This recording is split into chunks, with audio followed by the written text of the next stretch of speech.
What's up, y'all? This is MrLetGo and yet another show. I am out here for real.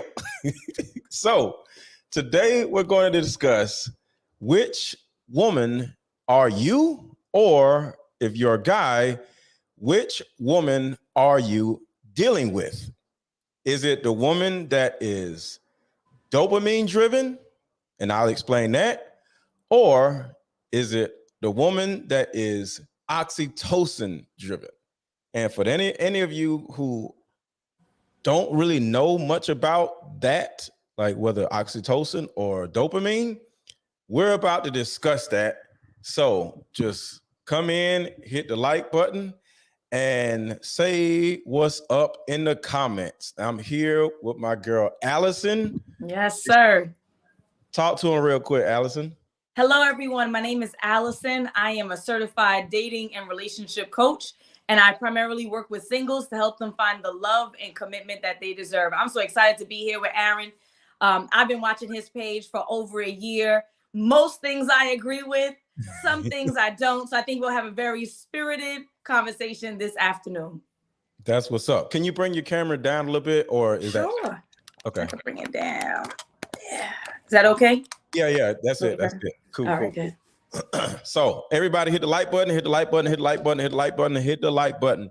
So the reason why I wanted to do this is because one, I study the brain and I pay attention to like the way people approach life, right?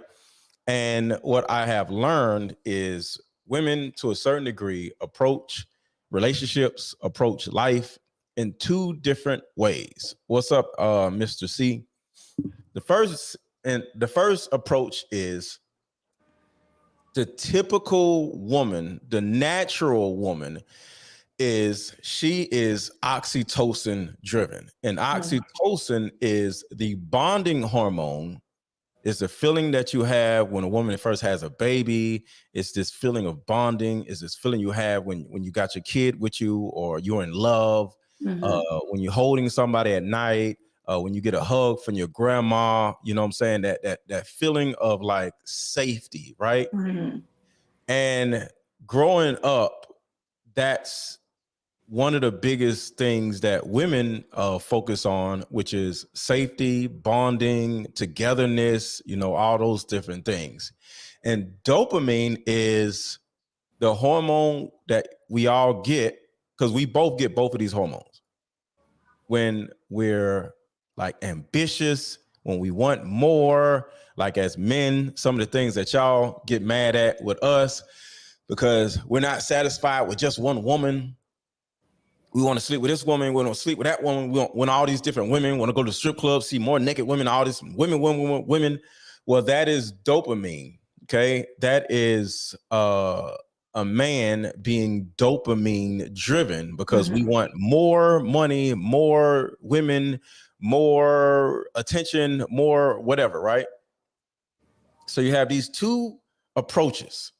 You have one person, male or female, who has an approach of, I want more success, right? I want more attention. They're always talking about something. They're the main person talking. They want everything focused on them, right? That person is dopamine driven. But then you have another person who is just a little bit laid back, you know what I'm saying? And they really they love the intimacy side of things, right? And intimacy is more quiet, is more demure, male or woman. I mean, or man or woman is more demure. They're not the loud person. They just enjoy being around good people or enjoy being around bad people. Because as an example of the bad person type of oxytocin is a gang member. Young boy didn't have a dad, so he gets off the porch and he joins a gang, and now he has this brotherhood, right? Everybody's, I love my brother, I love y'all, I love my people, I love this and that. And then sometimes a young boy may be like, forget these women, I love my brothers. My brothers are everything. And then sometimes women be like, yo, sometimes these men, I don't understand. It's like they love men more than they love women. What is that? Because as a young man growing up, you got to remember, this is about safety. It's not about hugging and kissing and stuff. Oxytocin is about safety, right? And growing up, we got safety, that feeling of safety and togetherness from men, and not from women. And we're going to talk about that a little bit more. But I just wanted to give you guys a very deep understanding of oxytocin driven or dopamine driven. So does that make sense, Allison? Yeah, absolutely. That absolutely makes sense. And of course, you know, we're talking about biology, we're talking about experiences. There's a lot of factors, right? So everything that we say is obviously not going to be for everyone. These are generalities based on the experiences of what you've seen with your clients and what I've seen with mine. And I would agree with you that there are some people who seem to naturally have this drive and this ambition, male or female, right? Tend to be more males, and that can be socialized. And then you have some people who tend to are more focused on family. It's so funny. Every time you say the word family, I always think about Vin Diesel, right? Family, like so family oriented. It's just my family. Yeah, what was the movie? Fast and Furious. It's about family. Yeah. So he, even though he was always riding around in race cars or whatever, he was more oxytocin driven, as an example. Right, as an example. Yeah.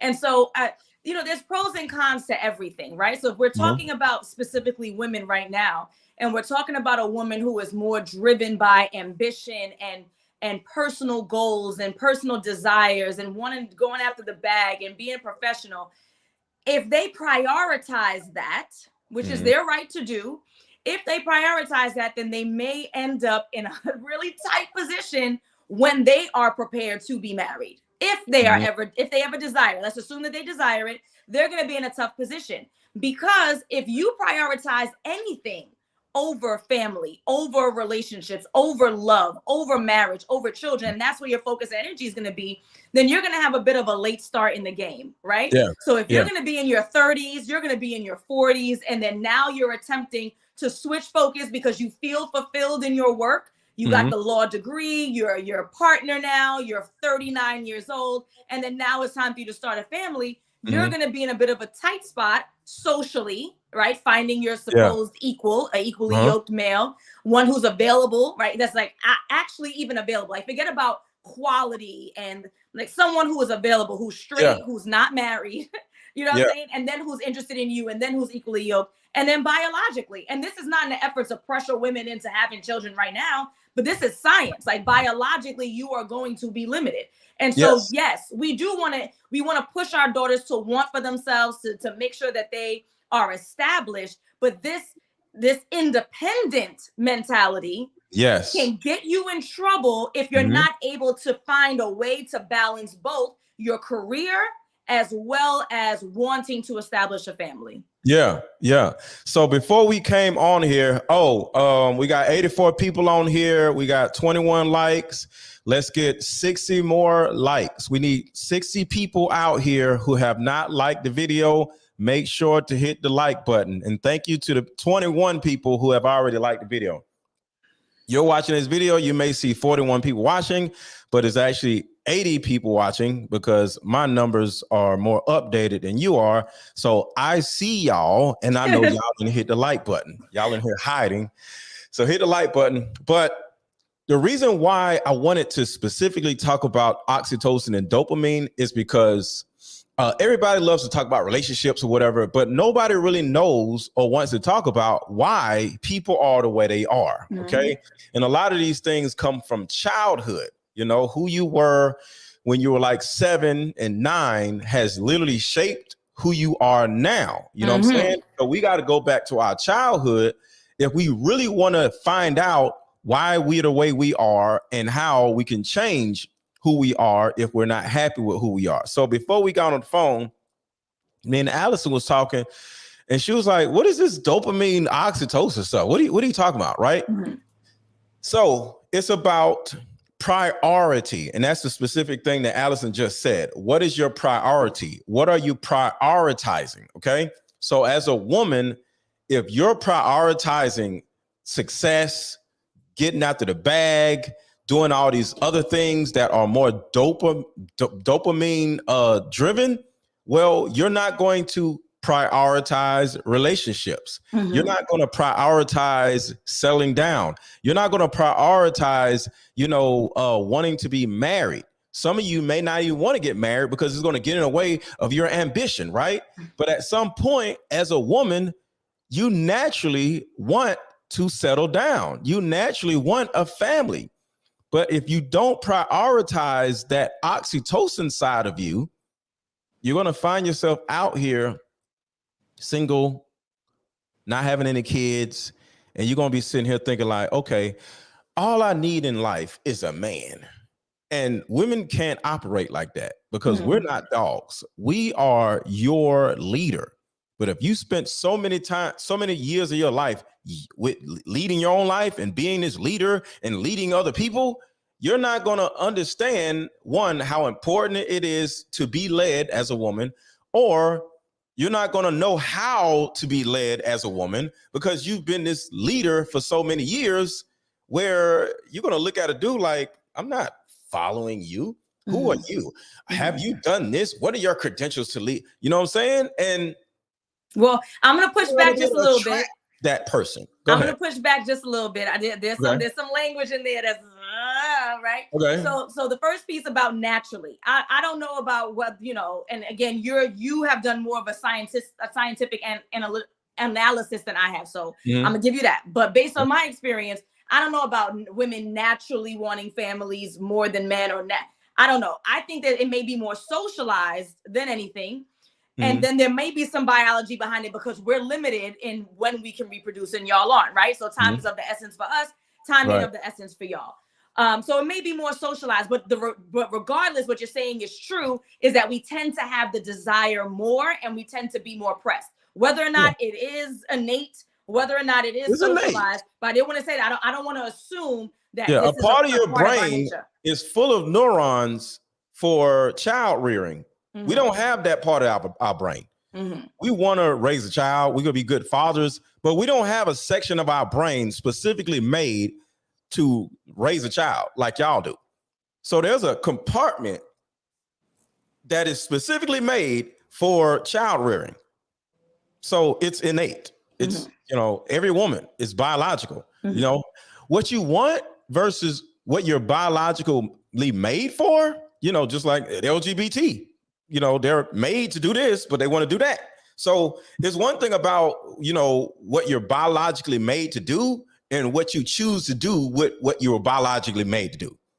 Okay. Like I said, you know more of the brain stuff, so I'm gonna let you rock with that. But the other piece too, that I think is super valid, that I want to reiterate of what you said. Okay. Because I know that for some people, it's hard to hear and they don't want you to say it. So I'm going to say it.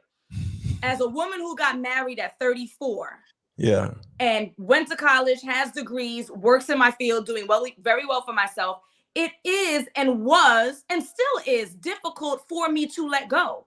It is difficult, period. It doesn't matter how sweet you are. It doesn't even matter how amazing the guy is. Your husband could be the prime minister, lead. That means I have to let go, right? I have to put myself in a position where I know that I am capable. And I even may be more capable than you. Maybe, we don't know.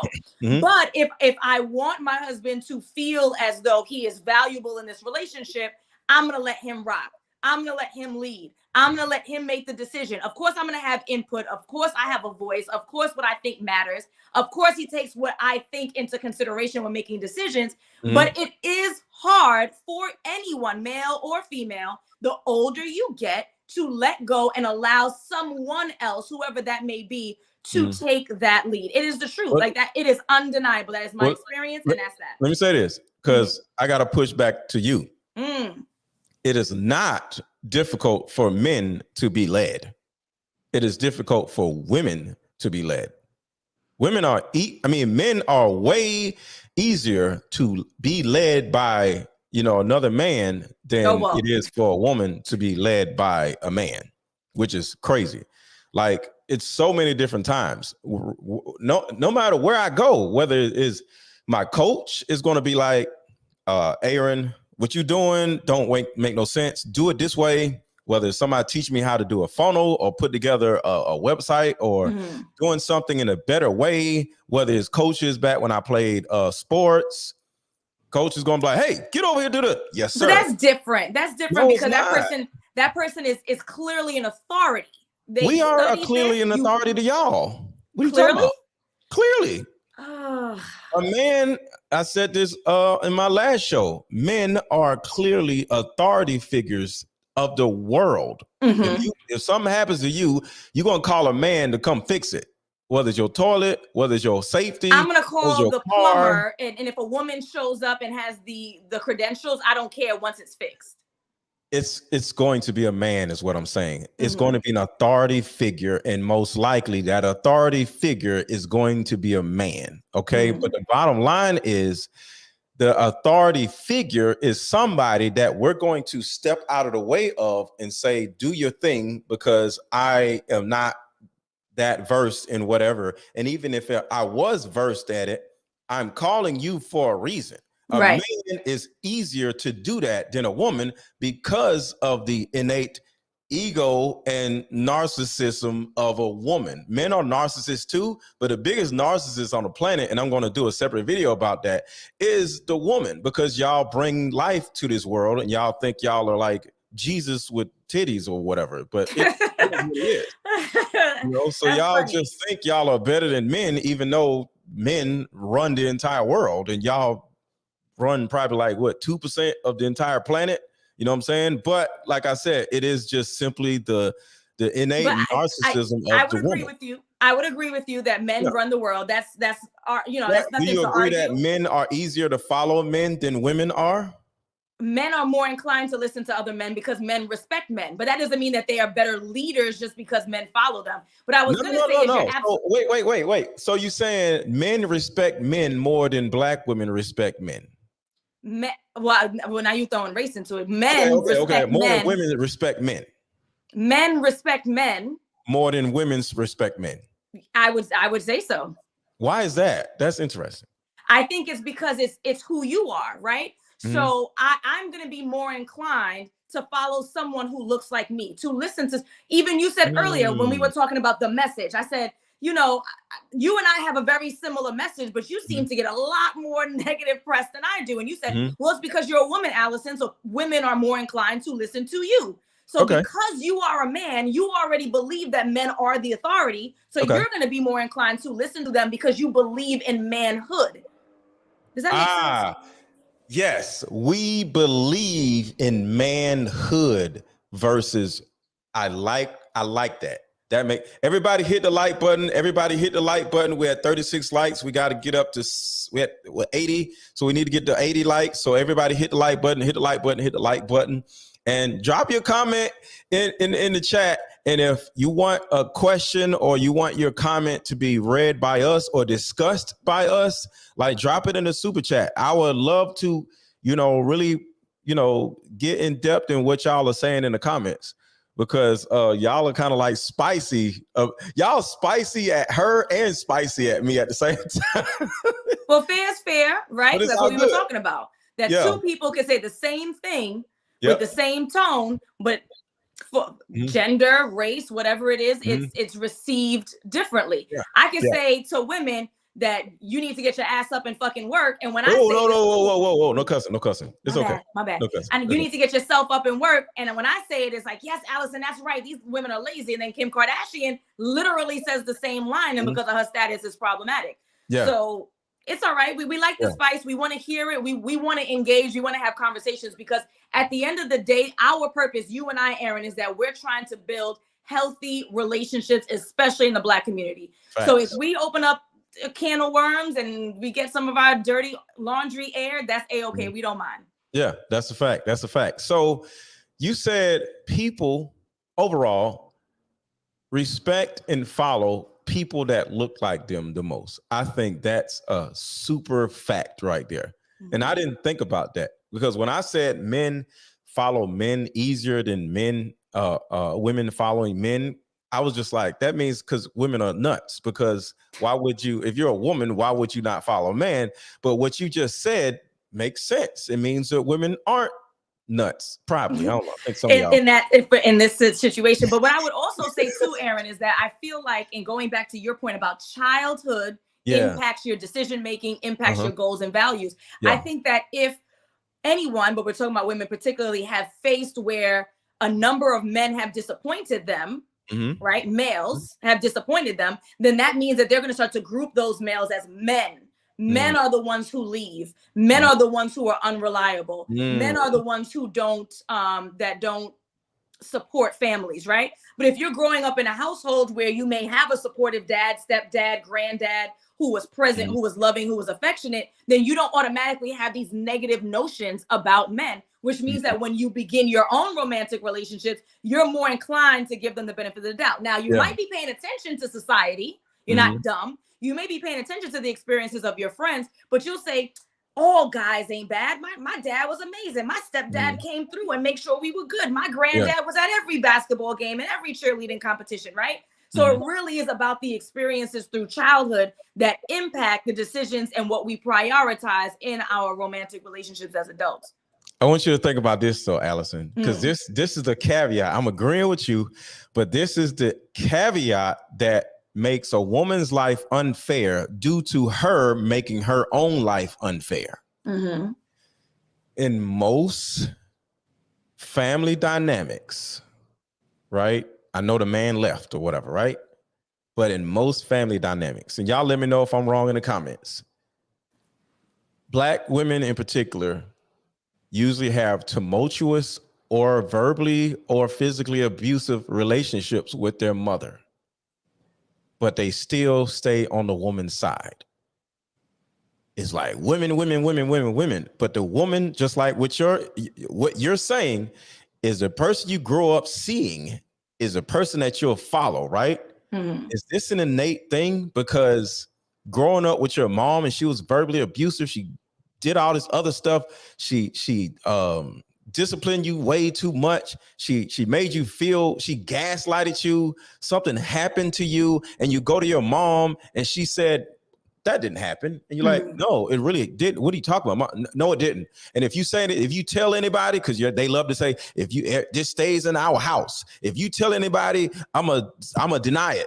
And you're just like, Ma, you supposed to protect me. All of these abusive and traumatic things that happen from your own mother, but you still grow up not wanting to listen to men. So that allegiance to women is still there, even though the one woman that you grew up listening to and watching like ruin your life. That's not it. It's not an allegiance to the mother. It's an allegiance to the person that stayed. So if we would have flipped that scenario and the mother was the one who disappeared and the father was a drunk and the father was abusive and the father was whatever, he's still better than the person who ran off on you, because at least you got a meal here or there. At least your clothes were clean. So there's an allegiance and there's a connection with the person, even if they're trash, with the person that stayed. It just happens to be that more times than not, the mom, whether or not a good mom, is the one who stays. They may make you pay for it, right? But they're the one who stays. So that's the one that you're going to tend to align with. Okay, I can see that, and I love. See, that's why I wanted you on here, because you have just a way of articulating something that is like unmatched. You know what I'm saying? So, what do y'all think about what she just said in the chat? Like, let me know what y'all said. I want to read the chat. You know what I'm saying? So, y'all let me know what y'all think about what we just said. Is she right? It's like the allegiance is going to be with the person that stayed no matter what, simply because they stayed. And I mean, it is a step up, right? Like it really is. I know that it's a stinky step up, but at least this human being is around to make sure that there's some kind of meal, there's some kind of running water where the other person seemingly, because the child doesn't really know the meat and potatoes of what occurred. Seemingly that other person ran off, probably in their mind. They have a beautiful house. They have a new wife. They have all these cute kids and a dog, and they're living it up while I'm here left in squalor with the one person who was willing to stick around with me in this. Versus they may have been with me in this. Right. Yes. From their perspective, with me in this, versus maybe they were the cause of this, or at least a part of, right? Because and this is another thing that I'm really passionate about. This is not only all about men being the terrible human beings who don't stick around and women being terribly nasty and abusive. Like there's two parts to play. Right. And then there's also the part about vetting, which I wanted to go back to a little bit when you were talking about leadership. I think one of the biggest problems that women have when they don't desire to follow men, again, because in their mind, they don't have good examples of good or men. If they feel like they're the man because they're dopamine driven and just like, I could be better than the man. What I need a man for? I'm successful. I got the degrees. So yeah, I got you.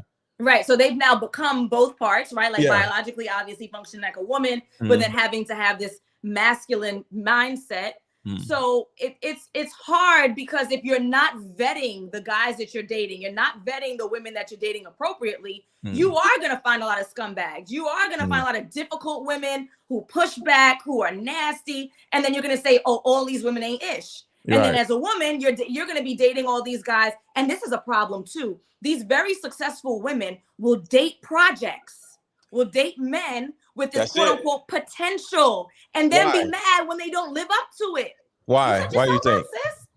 Why do you think that is?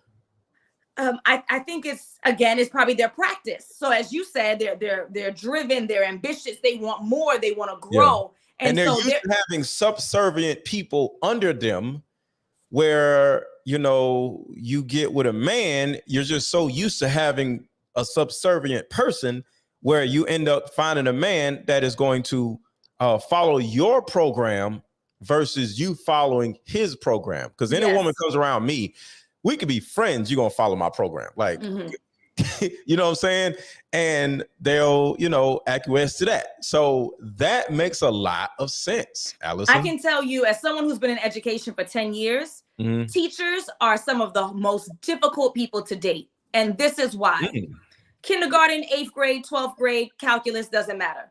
They're the most difficult people to date. And the reason why is because for 7.5 hours of the day, they are the boss. They tell a kid when to pee. They tell a kid when to sit down. Ooh. They tell a kid when to take out their folder, when they could go on the laptop and they get to play the game because they finished their work early, when they could grab a book from the library. They are the boss. And so now at 3:30, when it's time for you to walk through the door and take off that hat, and now you're either in an equal partnership or maybe perhaps you become the subservient one out the two, it is a very difficult adjustment. And this goes back to the overall topic of when you prioritize your career for quote unquote too long, meaning that you are a woman who wants a family and now it's difficult for you. Dopamine is your priority. Right. When you've prioritized it, then it is a very difficult adjustment. It's not impossible, but you have to do the work. And if that means that you need to dig up through your childhood to talk about how you feel about gender roles and what examples you've seen in your life,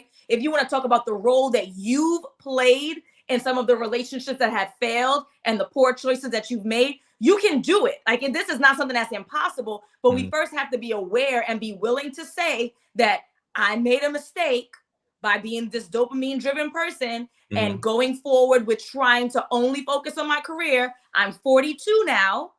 And finding a significant relationship, finding someone who believes in the sanctity of marriage, someone who's willing to have a baby right now, because time is of the essence, is going to be a very difficult thing to do.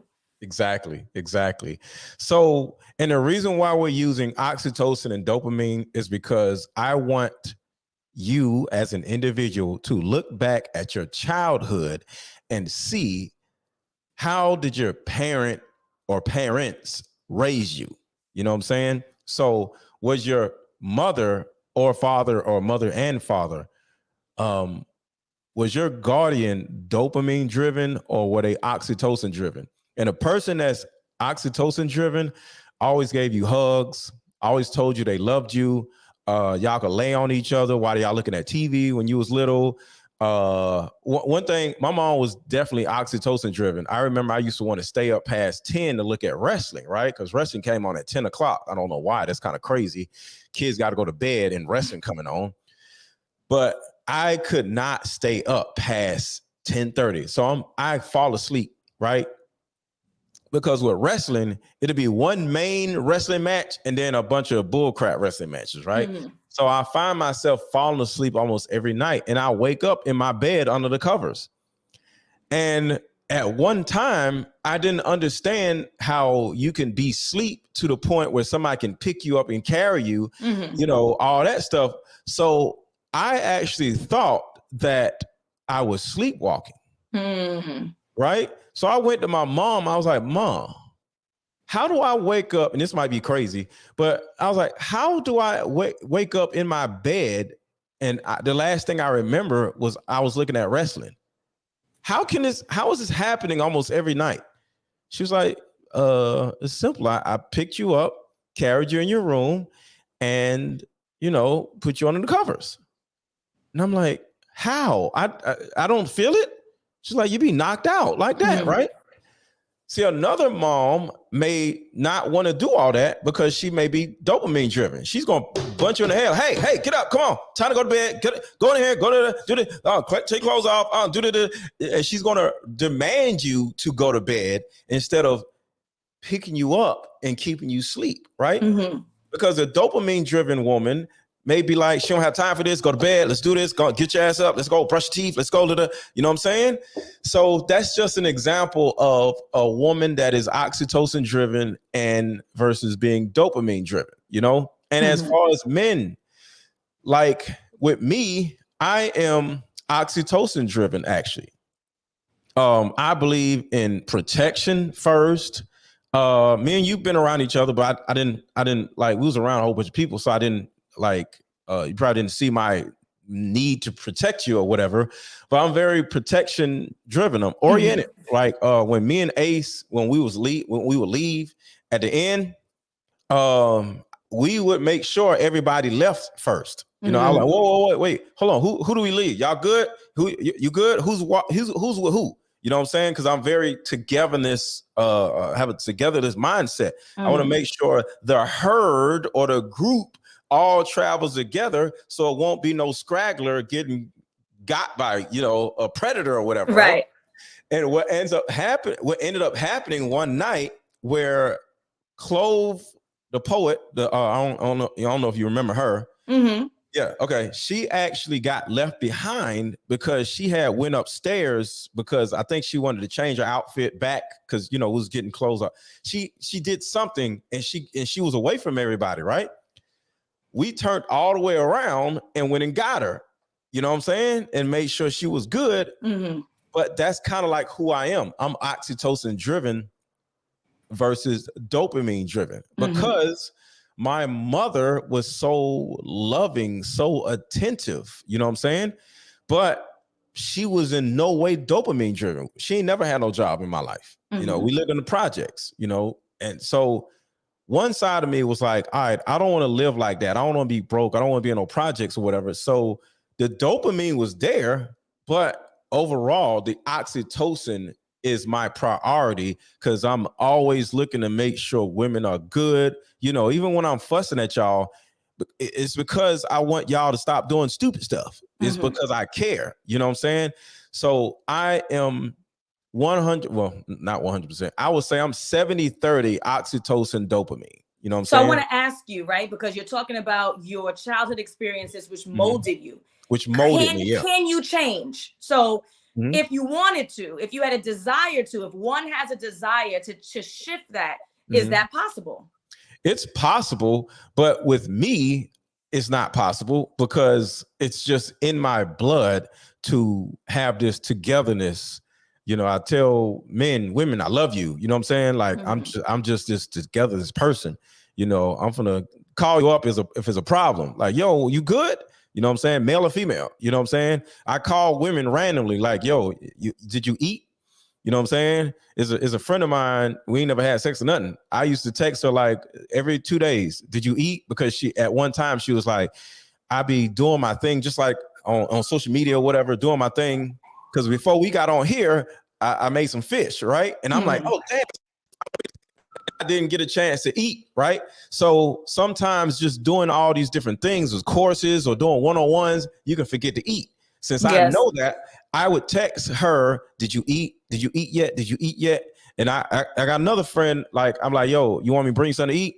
And it's not even about sex. I just want to make sure you good. Yes. So the way I was raised can be changed, but it's a good thing. So unless I find this as a bad thing, yes, Right. it could be changed, but I don't want it to change because I love who I am. But yeah, Right. you definitely can change what your priority actually is. But a lot of it comes from either an excessive amount of love or a deficiency of love. Yes. You know what I'm saying? Does that answer your question? Absolutely. Absolutely. But it Yeah. was, I mean, as the teacher in me, I was asking for those in the audience because I know that there's folks who are saying, damn, I know that I've been dopamine driven. I've been so focused on my career, my education. And again, none of those things are bad things. But if you prioritize it to the point where now you feel as though you're missing out, you're getting older, you're not in the romantic place you want to be, you want to have children and you're not there yet, then there needs to be a shift today. So you need to take action today. And even though this show is useful, sometimes you need a professional. If that's a therapist, if that's a coach, if that's whoever, that we need you to make the decision that this is not the life that you want to lead anymore, that you want to shift your priorities. Take action. Don't just listen to this. Sounds good. Don't like what she said, like what he said, and then just leave it alone. Like figure out who is the best professional to help you to realign what your priorities are so that you can have the life that you want. And speaking of alignment, just so you know, we both are coaches. So Allison, like, how do you help people in particular? So again, my focus is to help singles find the partner they deserve. And it's so ironic because I use that line in my bio and I say it, and people always assume that I mean find the partner you deserve, like a nice person. No, I'm going to help you find the partner you deserve, depending on how you may show up, right? And so maybe some of the partners you've had is exactly who you deserve. So I want to help you become a better version of you so that you are in alignment to find the right person. One of the biggest problems that I find with women is that they complain and say there are no good men in the dating pool, right? I said, that's not the issue. The good men are walking right past you because they can see the mess. They can smell it. They can see it. They can read it. And they don't want any parts. And so the leftovers are the ones who are available to you. Are you working on becoming the best version of yourself? Are you showing up as a person who is behaving as a wife? They say, you know, he who finds a wife finds a good thing. That means he has to find the wife. Right. And you have to be a wife. He has to identify you as a wife before you become a wife to him, right? Yes, that's exactly my point. In you. Right. See it in you, right? And so when I work with my clients, it's first working on you. Like we need to work on you so that you are showing up as the best version of you for yourself and by default for everyone you're in a relationship with, friends, family, and then potentially your husband, right? And then the second part of my program is that I help them to learn how to navigate dating in 2022. That's both online and offline. What are your goals? Are they practical? What are you looking for in a partner? Is it practical? And being practical doesn't mean that you're lowering your standards. It's just talking about looking at the situation you're in, looking at the city and the society and your age and your history that you have. What is a practical match to you? So that's how I help people find the partner they deserve. Yeah, exactly. So I want to just look at the thought process of this deserve, because some people may have missed that, and hit the like button.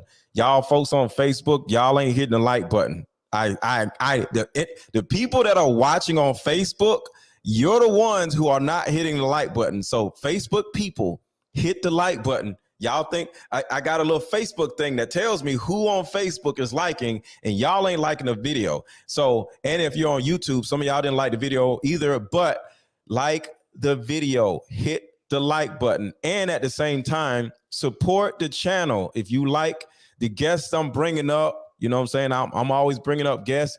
Support the channel. Like either drop a super chat or hit the Cash App, Aaron 1000. Let's get it, y'all. Come on. I need y'all to hit some buttons, or hit some buttons like this. Do something with your thumbs or your fingers. Let's go. So you said the person you deserve, and I like how you said, oh, hold on. Somebody says, how can she be? Okay. Oh, he was talking about how can your wife be found? Well, we're about to talk about it. Certain women, well, I always say you attract who you entertain. I mean, you are who you entertain. You know what I'm saying?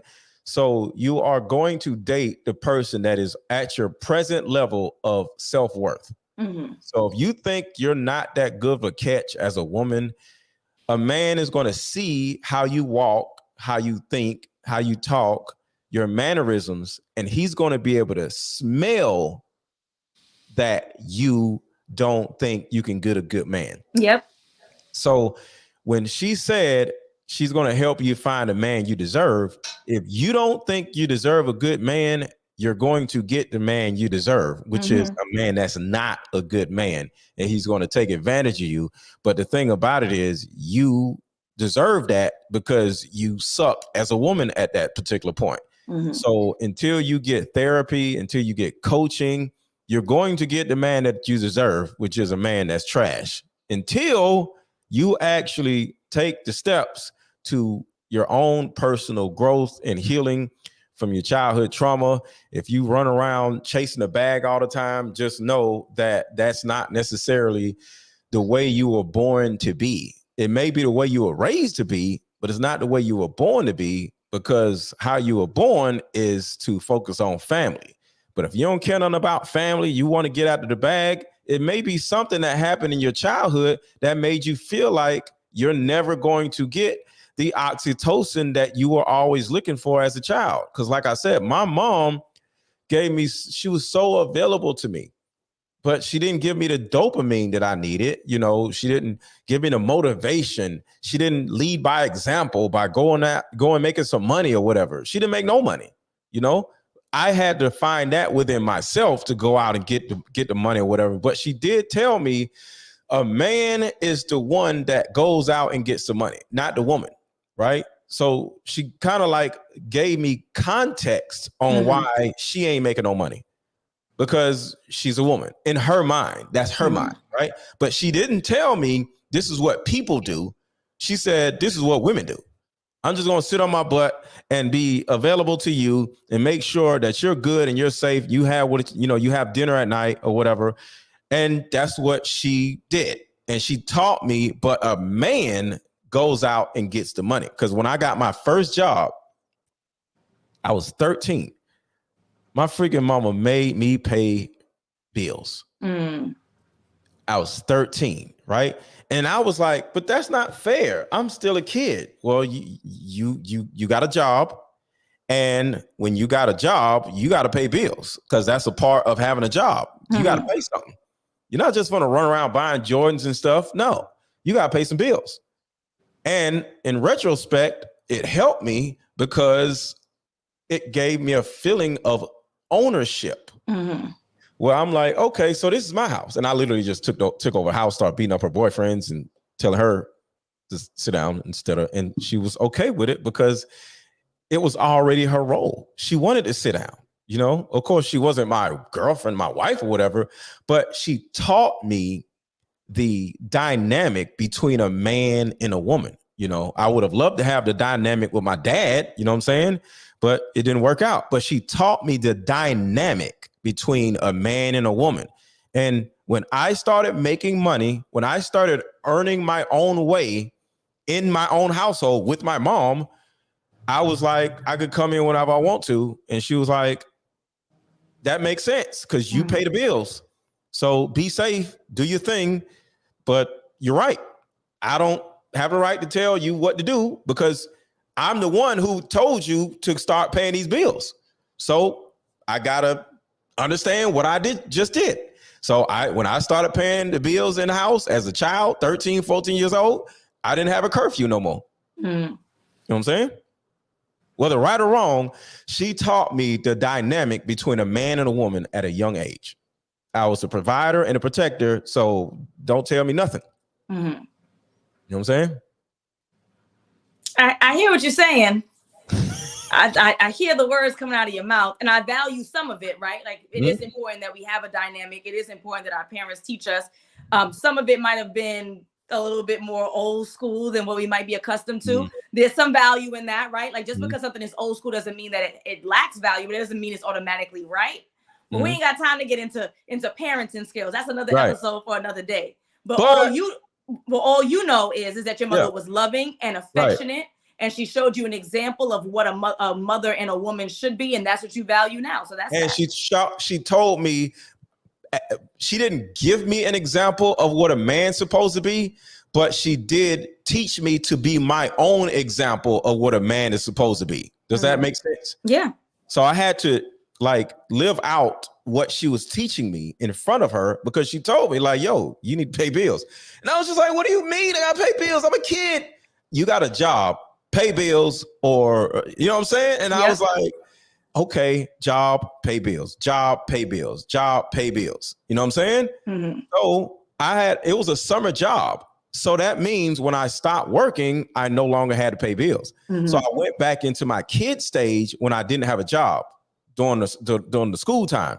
But when I had a job, I had to pay bills. Mm-hmm. So she gave me an understanding of, okay, if you're going to go out and want to work, you got to pay bills. But if you don't want to go out and work, you ain't got to pay no bills. Right. So she still allowed me to be a kid, but still gave me that feeling of like, oh, I got to do what I got to do. Right. And it really added a lot of value. You know what I'm saying? I understand.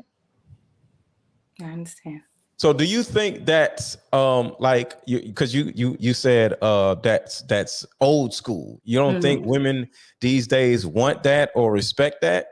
Or do you think men don't do that or respect that? I think in our current society, especially with inflation, gas prices, food prices, I don't know if it's very practical. And I live in New York City, as a caveat to everybody out there. Mm-hmm. I don't think it's very practical for men to be the only one who's bringing home the bacon. Of course. And so if we're going to have women who also bring home the bacon, as you said, what your mother said, if you pay the bills, then you are making the rules. And so now if you have men not only being the ones, they're not the ones who are exclusively contributing to the household, that means that they should not, by your own mother's definition, should not have the exclusive ability to make all the rules in that household, because of times I got to work too. I'm contributing too, which means that I am a part of the decision making. But again, so it doesn't have to be, and I'm going to go back to what I said earlier, because there's going to be some folks in here who don't disagree. My husband is the leader of our household. I still have a voice. My opinion matters. And many times he listens to me. So if I would say, babe, I think we should, he says, okay. Just because you're a leader doesn't mean that you are a dictator. And I think that that's another one of the issues too, that just because you take the lead doesn't mean that you don't value the opinions of others, that you don't listen to the suggestions of others, that you don't make decisions based on those suggestions. And but so why would anybody think that? Why? Yeah, why would anybody think that a leader isn't going to listen to the other person in the household? Because of things like my house, my rules, I pay the bills, I make the decisions. So that sounds That's like the beauty of how I grew up. My mom gave me an opportunity to be like, my house, my bills, and then another opportunity for her to say my house, my bills. Because when I wasn't working, because I was 13, and somebody said child labor laws, it was a summer job. You know, it's just a little summer job. Youth. Yeah, it's like youth stuff, right? So she gave me a sneak peek of my house and my bills, and she gave it to me all encompassing, right? And then I went back to being a kid during the school year, and it was her house and her bills because she went back to paying the bills, right?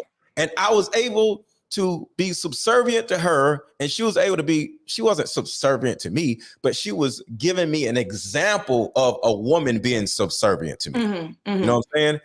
And it gave me the opportunity to see what my house, my bills look like. And we began to, like, as a 13, 14, we began to communicate as a team in the household, where my mom would have this abusive boyfriend, and I look at my mom, we will be able to have conversation like, Mom, why you keep dating these type of guys, right? I wouldn't have been able to have that conversation if I never had a feeling of my house, my bills.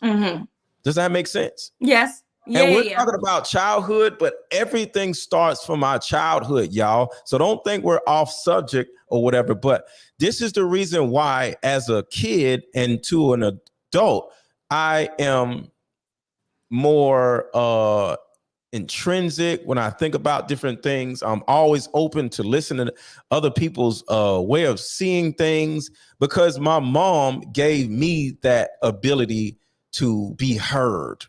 So I always try to give other people an ability to be heard, because my mom gave me an ability to be heard, respected, seen, Yes. understood as a 12, 13-year-old. You know what I'm saying? Understood. Yeah. But on that note, Mr. Aaron, I'm about to be subservient. I got a meal that I got to prep For that husband, right? Yes. Yes, I love it. I love it. Well, thank you for pulling up. I'm gonna stay on here, y'all. So if any of you want to pull up on me and come in here, come up and talk or whatever, male or female, that's cool. But tell everybody where they can find you at, Allison. Yes, absolutely. So my number one platform is Instagram. You can find me at Align with Allison, ALIGN with Allison. I'm also here on YouTube, same name, at Align with Allison, Facebook, everything. But come meet me on Instagram. That's really where I go in. I do free trainings, free ebooks, so that I could teach people. And then if you really need that one-on-one support, I do one-on-one, and I do group coaching programs as well. That's what's up. All right. Well, have a good rest of your day. Thank you for joining me. Have a good one. Thanks. All right. That was really dope. Hit the like button, y'all. Hit the like button. So, are you dopamine driven or are you more oxytocin driven? Like I said, with me, I'm more oxytocin driven. That's the reason why I love what I do. All right, so hold on. Let me hit the thing. If somebody wants to come up, cool. If not, that's cool. I keep it moving. But, I just want to hear from you if somebody. But this is another thing that my mom taught me, y'all. My mom taught me to be available for people, right? So in my coaching group, as an example, we have a group chat in my coaching group where everybody has a voice, right? Where there's a group chat which goes on literally all day long. They're probably in the group chat now. A lot of them are in this chat, So if they have an issue, if they have a question, they have my phone number. They can text me. They can say it in a group chat or whatever. We could do a one-on-one, and I let them know that I'm always available to them, right? And when we have conversations in our classes, we have classes Monday, Tuesday, and Wednesday at 8:00 p.m. each week, right? And if they want to unmute and have a question, we'll make the whole class about what they want to talk about sometimes, instead of it being my way or the highway. You know what I'm saying? So with that being said, that comes from my mom's ability to give me and be available to me and give me the floor sometimes as a kid, instead of it always just being her way or the highway. You know what I'm saying? And it made me more oxytocin driven. And because of that, I am now able to coach women instead of it just being me coaching men. Because people are like, how you coaching women? Well, I'm a special person due to how my mom raised me. All right, so we got a couple of people coming up. What's going on? Hold on one second. I got a couple more people. All right, the person in the factory. How you doing? Hey. You on or you at work? I'm at work. I was listening. Okay. Hold on. Zan, it's way too much noise. You got something to chime in about? Because I got to let you go. All right, I just want to. So if you got something to say, I want to hear you. If it's difficult, I'll call you back after 5:12. Okay. If you got something to say, I want to hear you. Hold on, y'all. Let me drop her off the screen. Okay. Can you drop off? Hold on, I'll do it. Yeah, just drop off. Okay, cool. All right, some of y'all, somebody has YouTube playing in the background, y'all. Drop off. Everybody right now, take YouTube off and just be on this. All right, some of y'all, somebody has YouTube. Come on, y'all. All right, good. There we go. All That right. was weird. That's a lot. She all at work, building cars. Don't be trying to build no car while you on YouTube. We gotta ride around them cars. You've been on Mr. Part. I think we all at work in one form or another. A part off the car or something. Oh man. So what do y'all think about what we've been talking about? Very Can you bring your interesting. camera up a little bit, Tandy, so we can see you? Oh, I'm sorry. Okay. That's okay. Very interesting to say the least. Okay. To say the least. I'm trying because I can't see you. Okay, gotcha. So what are your thoughts? I don't know. To say the least. Miss Allison was interesting. Mm-hmm. Miss Allison was very interesting. I'm sorry because we're doing construction. We're doing renovations, so I came in the car. What are your thoughts? What are your thoughts about which subject exactly? Because you were on a couple of different topics. Tandy, you up here? I just want you to what are your thoughts? Which topic exactly? Anything, just talk, Tandy. Give me a specific topic you would like for me to speak on. Tandy, just give me a second. Okay, Michelle, what's up, Michelle? I feel like for me, okay, so I was listening in, and I was raised on both, right? Okay. So my mother was more oxytocin. Mm-hmm. She was the hugger, I love yous, all of that. My dad, no, he was not the one to, I mean, he might give you a half hug. He might whisper, I love you. You know, he was more of the structure, get the bills paid. He protected my mother, who in essence protected us. You know what I mean? Like I was saying yesterday, our family dynamic was the marriage and then it was the children. So, as far as having, as far as I operate, I would say that I'm more, I'm she sorry. Just went out. There we go. Okay, go ahead. I would say that I'm probably more oxytocin than dopamine. Because I'm very affectionate. I'm very lovey-dovey. I'm not, I could be, I can adjust to any environment for one. Right. But personally in a relationship, I would need a man to lead. I don't want to do all that. I just want to, not to say that I just want to sit and look pretty, because I also have, things that I bring to the relationship. But as far as that energy, I'm okay with, a man just being a leader, because that's what I saw growing up. My mom, my mom and dad, my mom worked at the post office for years, but then she got hurt and she became a stay-at-home mom. So I saw, even when she worked, I saw the submission. I saw, just how their relationship flowed in order for me and my brother to be taken care of, going back and forth to school, basketball practice, band practice, anything that we were involved in. They worked together, and both energies and both, mental thoughts, and it all went into raising us as children. And so as a woman, seeing that, I don't necessarily want my parents' marriage per se, but the dynamics of the marriage is what's in my brain. Yeah. I can understand that. My parents were married for over 25 years. So I can understand that. My dad worked, he was in the military, did all that. The leading thing, as far as that goes, my mom was probably the more leader one, but she also was on the affection as well. She did both. But she also died when I was young. So she played both roles. My dad was more, I don't know. My dad, it was kind of funny because, growing up, I was a baby. It was me and my sister. So, I had the dad that, I was daddy's little girl, but he also taught me how to box. So it was kind of, it was kind of funny that way. Yeah. I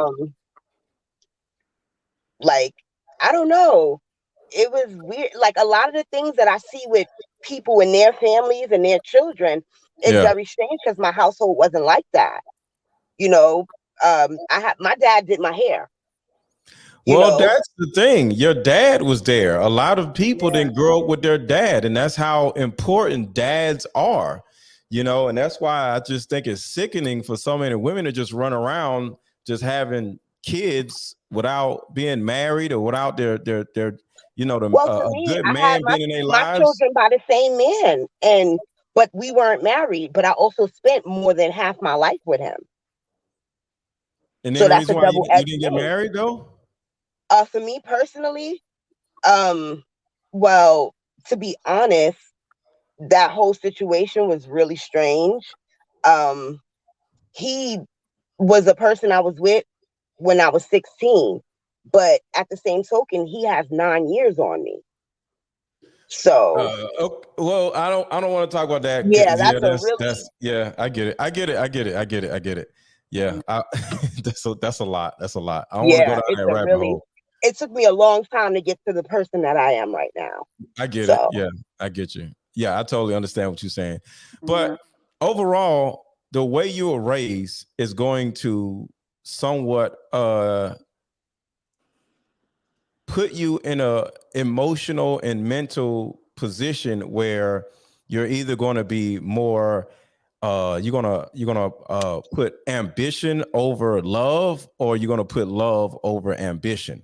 You know, like I said, I put love over ambition, but at the same time, I'm not that lovesick person who just got to be fall in love with every woman. Exactly. You know, like for me, I'm just at a point where I'm just pretty even.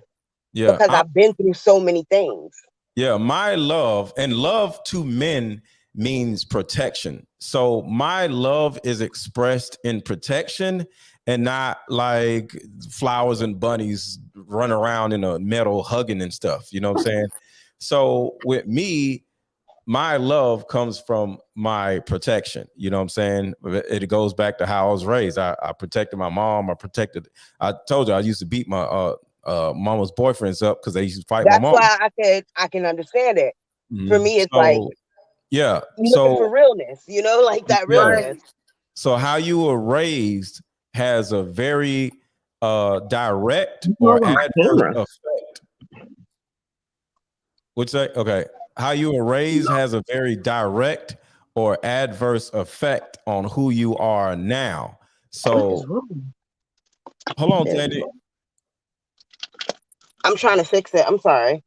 Okay. But overall, once you get to a good understanding of who you actually are, who you were raised to be, now you can look at your whole outlook on your life and see why your life has turned into what it has, whether it's success or whether it's failure. You know what I'm saying? And on top of that, it will help you figure out your habits, because too many people keep doing the same stupid stuff over and over again. You know, and once you realize like, yo, the stuff I keep doing is stupid, you're going to stop, because especially as a woman, ain't nobody telling you that the stuff you're doing is stupid. Most of the time, your friends like, yes, girl, yes, it's somebody else's fault. The world is after you or against you. And next thing you know, you think, oh, so I'm not the problem, so I'm going to keep doing stupid stuff. You know what I've noticed as females is that, unfortunately, we end up with a lot of catty friends that are not friends. Oh, no, Tandy. You know what, Tandy? No, you don't end up with nothing. You choose. No, I'm saying in the sense of hold on, Tandy. Hold on. You choose catty friends. You are what you entertain. Okay. You don't end up with nothing. You don't even end up with a disease. You chose to have unprotected sex with a person that has a disease, and you got a disease. That still was a choice. Now, you didn't choose to have the disease, but you did choose to have unprotected sex with somebody, which made you have a disease. And you knew, like we all know, if you have unprotected sex with somebody, they got a disease, you're going to get a possibility. So it's still a choice. So we don't end up with nothing. Well, that boils down to decision-making abilities. Yes, we end up with fingers, toes, ears, and eyes, but we don't, all this other stuff, they're choices. Yeah. It boils down to your decision-making abilities. Yes. I don't disagree with that at all. I say that, well, when I said the catty friend thing, I say that in the sense of, you know, you think that you're picking a person. Oh, you know, you pick humans, you know, you're like, oh, I like this person. We're going to be friends and do, you know, human things together or whatever the case may be. But, you know, a lot of the times it'll just be another catty female, whatever the case may be. And like you said, you don't end up with anything. And which is other than nothing more than a waste of time. Like you said, you end up with nothing. You know, but at the end of the day, for that person to be your friend, that means that was a deeper choice than just a person to be around, because a person that I'm around for 2 days isn't my friend. It has to be some type of, you know, you've been around this person many times for them to become your friend. Because you're trying to learn something. So it's yeah, we just gotta, and like I said, it's just in the female nature to look at things as happening versus a choice. Because like I said, it's the narcissism in a woman. Y'all always are gonna think you are right. You're the victim. You know, it's funny. Not your fault. I've listened to you for a while now. And I've been listening to you for a while now, and I find you very interesting because you like your choice of words, narcissism particularly. You like to use that word a lot, particularly What's wrong when it comes with, you to don't think women are narcissistic?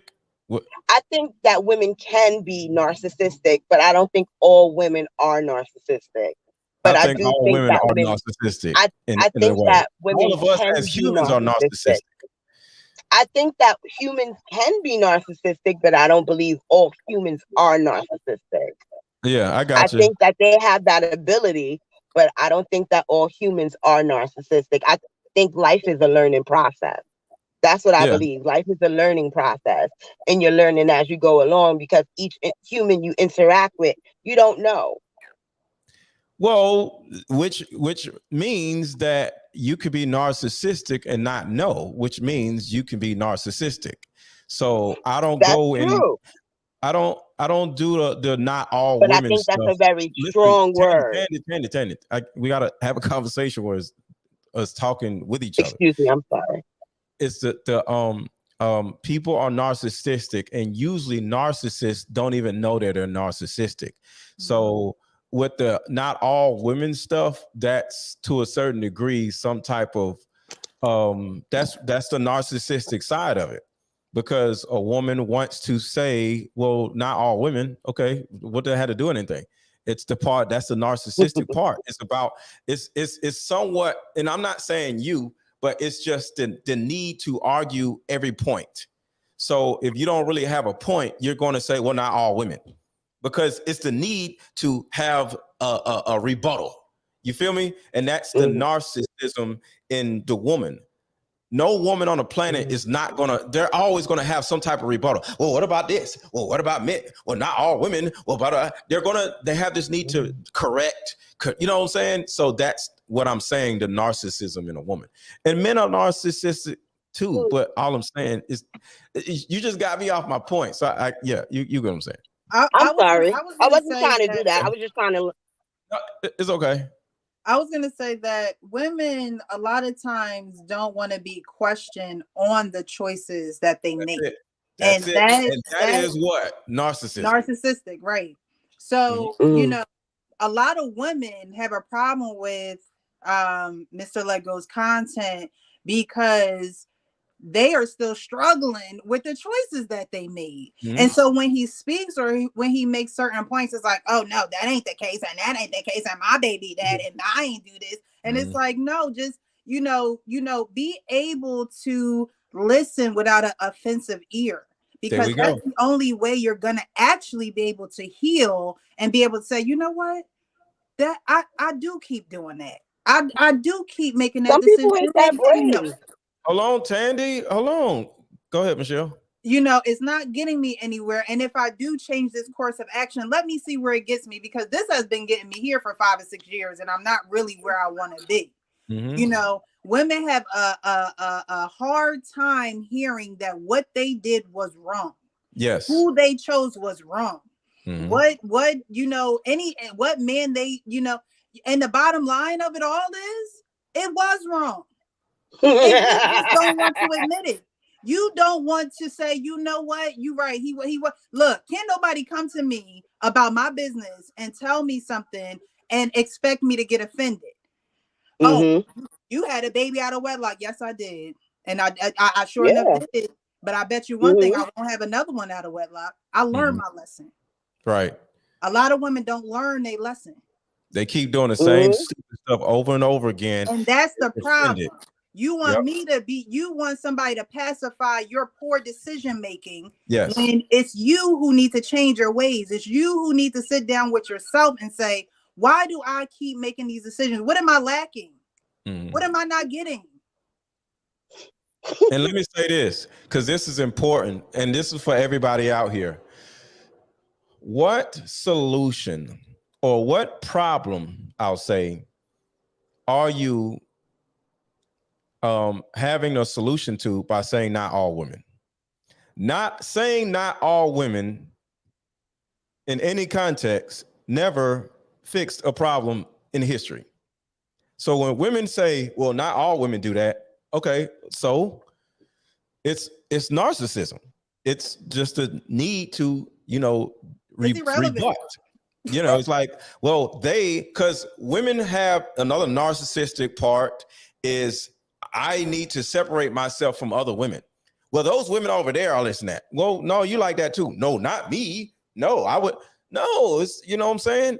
Because if a woman, like if Michelle was to say, these men are cheaters, I ain't gonna say nothing because I've cheated before. Right. I'm not gonna say, well, not all men. I've cheated before. So I'm in the box of cheaters. Whether I cheated now, cheated then, I've done it. So, because if we was to say, if I spent 8 years in prison and they said these dudes be going to prison, well, if I did 8 years in prison, they talk about me. Now, even if I'm not in prison anymore, if I went to prison, I'm still in that category, right? So if you've done some narcissistic stuff, some stupid stuff, some cheating or whatever it is, and somebody says women are this, you can't say, well, not all women. Just accept it. Yeah, just accept it. I mean, honestly speaking, if you really want to get down to the nitty gritty, like Jesus was narcissistic. We all have that trait in us. Like we all have it in us. Yeah. To think that we're the best, to think that we're doing everything right, to think like we all have it in us. So, that's why like Jesus couldn't find a woman, because he was so narcissistic. I get with you. Go ahead. I'm sorry. But I'm just saying, like, if we're being honest, like we have to get away from, trying to exclude ourselves. That's a way to exclude yourself from your own bad decision making. Exactly. Talking to me.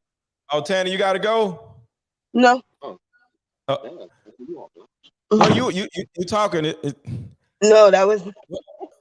Huh? That was my man. I'm at work with my man. We work together. Oh, okay. Shout out to you, guy. That's what's up. Sorry, go ahead, Michelle. See, that's the healthy. We work together. We stay together. We work together. Yeah. Mm-hmm. Yeah, I was just saying that, in order to heal and fix things, we have to see ourselves in it. We can't exclude ourselves and be like, oh, well, you say all women do, or, women do this. Well, men do it too. Okay, but we're not talking about that. We ain't talking, right. We're talking about the women, and then particularly you as a woman. You know what I mean? Like when I listen to certain messages, I truly try to find myself in that message. Do you mean me, or are you speaking in general?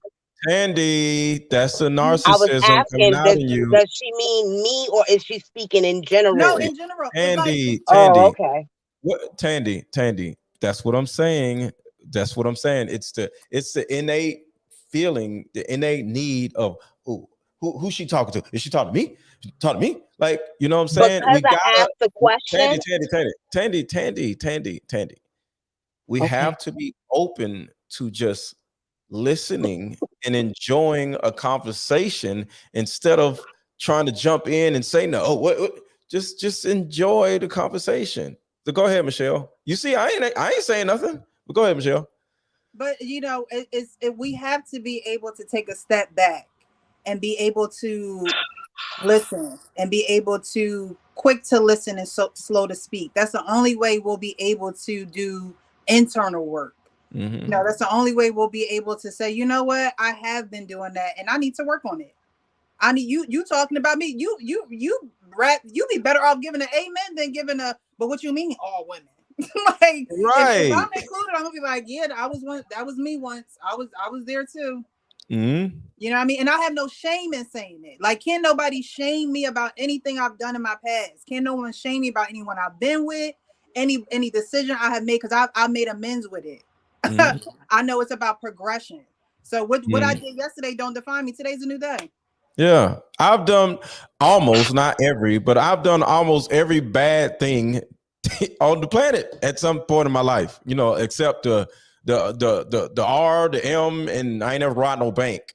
Right. But I've done the typical bad stuff that people have done. Shot at folks, you know, stole cars, went to jail as a kid. You know, I've done all kinds of stuff, you know. So at the end of the day, like, I'm never going to remove myself from when somebody says men are this and that, because yeah, I've done all kinds of stuff, you know.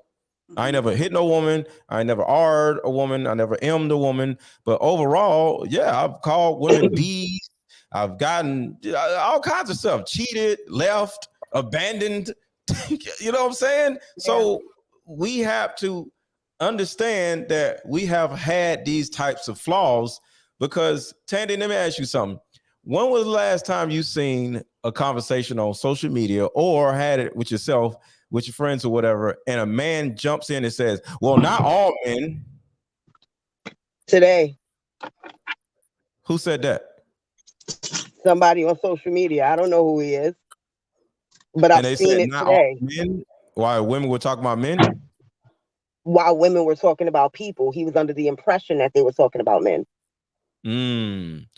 So what's that mean about that guy? That guy is a narcissist, right? I wasn't under the impression he was a narcissist. I was under the impression he was curious about the conversation. Well, curious is a question. My thought. Well, the curious is can you elaborate on that, or blah, blah, blah, blah?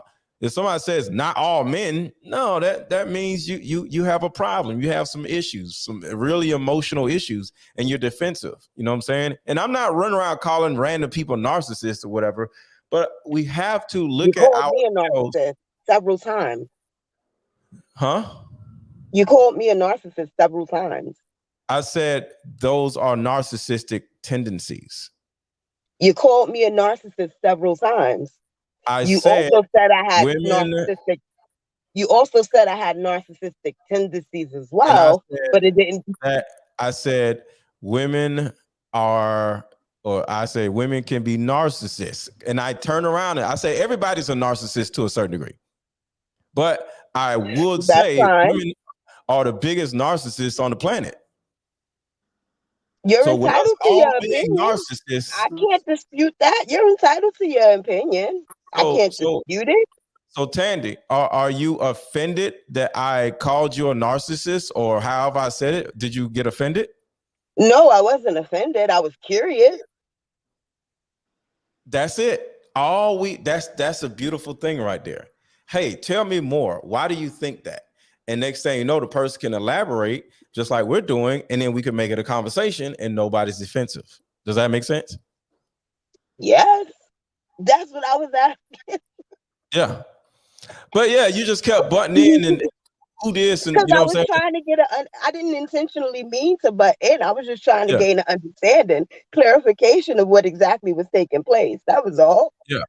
I get what you're saying. But yeah, but overall, I'm gonna do a video tomorrow that's gonna piss everybody off.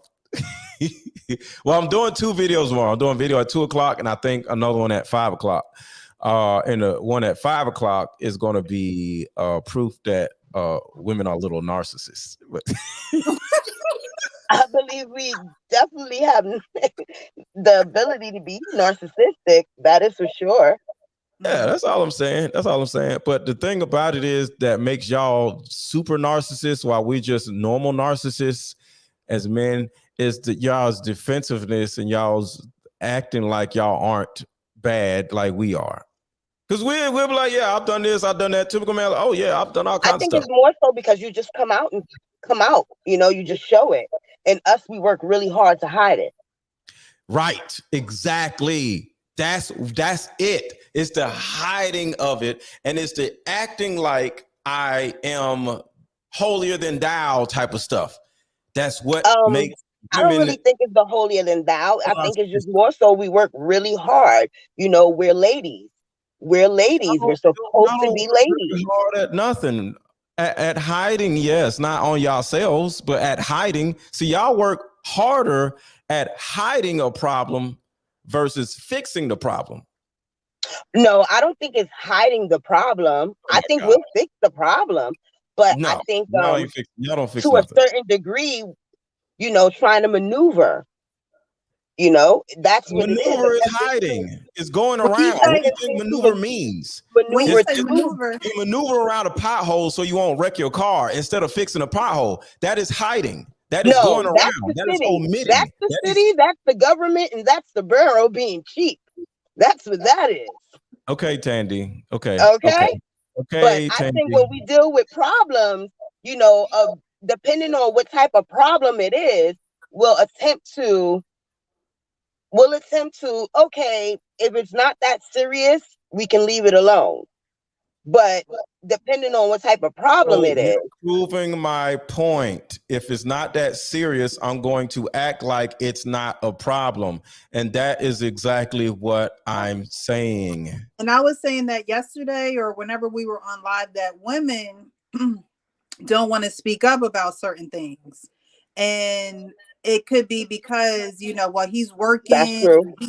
He's you know, he's doing what he got to do. I literally just had a friend today. Yeah, that's tell true. me that his wife had an issue with him. Like he could tell that his wife had an issue with him. And he was like, Michelle, I thought she was pissed at me. Like I thought like, you know, something was crazy going on. And she simply said, can we go out more? Can you take me out more? And I said, and I said to him, I said, I bet you thought something crazy was going on, didn't you? He was like, yeah, because I got all this stuff going on. My guy friends, and they going through it with their wife and blah, blah, blah, blah.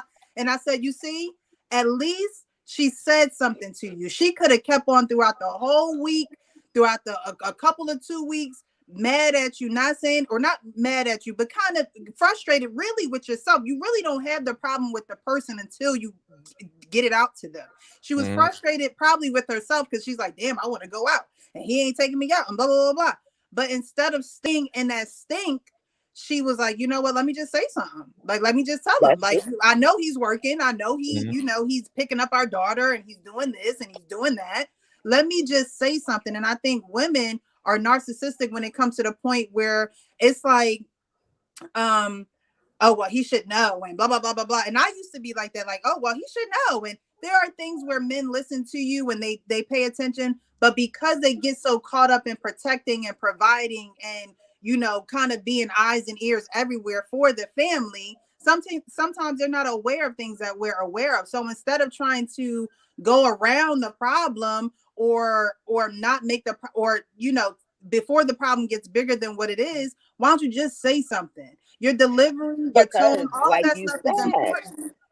They have that thought in their mind, oh, well, he should know, forgetting, hey, he's taking place of everything, taking care of everything else.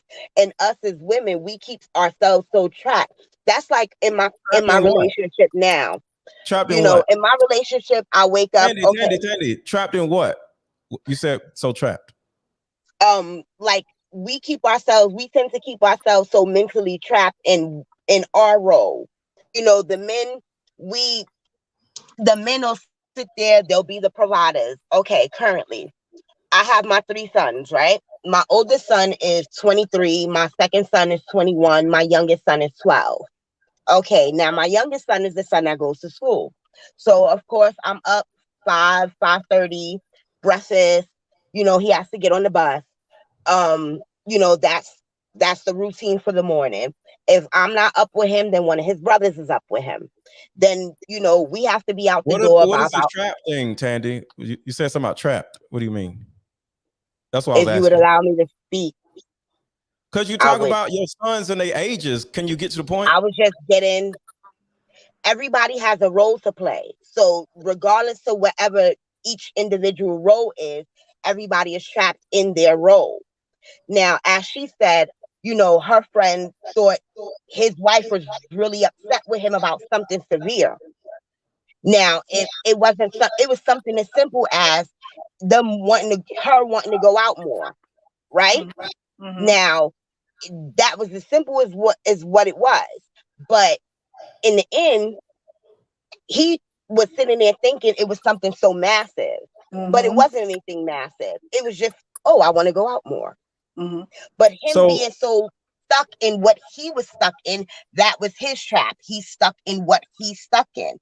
But she's, you know, being trapped in herself. Oh, I'm not comfortable enough to say anything to him about it. Gotcha. You understand? That's the issue.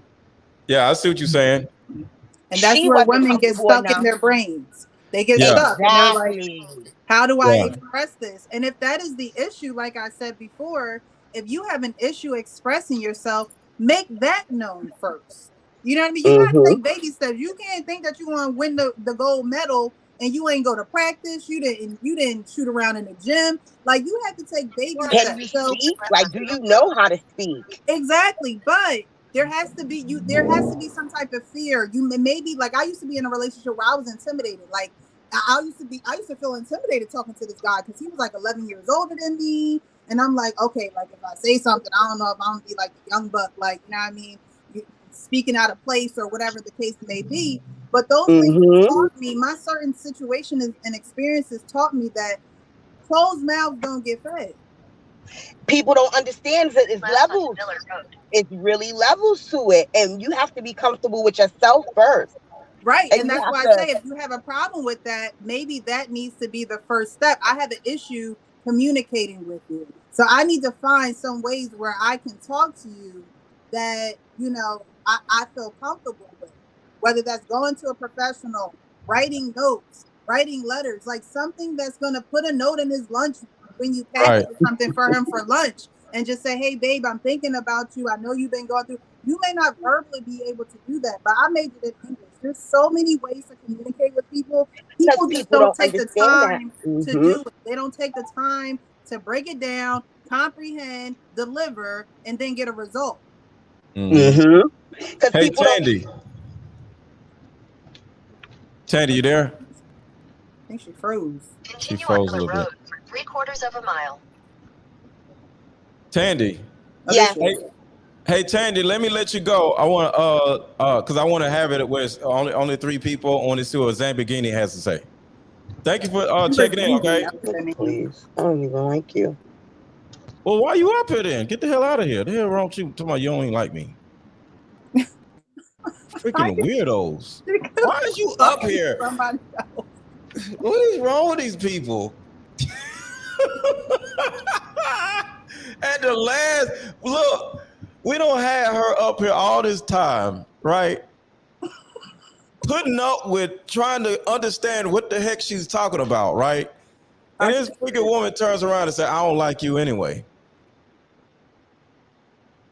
I was trying to get rid of you for a good 15 minutes, but I wanted to be nice and respectable and hear you out. Because just like I said, my mom always taught me to hear people, right? Freaking woman, like, I don't like you anyway. The hell you up here for? Damn, I had to tolerate your ass all this time. You don't even like me. Stop. Golly, trying to get rid of your ass. Lamborghini, I like that name. Folks in the damn comments are getting rid of her ass. I was trying to be nice. Folks in the comments getting mad at me for leaving her ass up here, and she'll tell me she don't like me. Zambigini, how you doing? Good. How you doing today? I am good. Thank you for coming up here because it gave me an excuse to get rid of her. So, you know what? My apologies about earlier. I seen, I was trying to catch you, but I was in the middle of working. So yeah. No. But yes. What are your thoughts? Well, I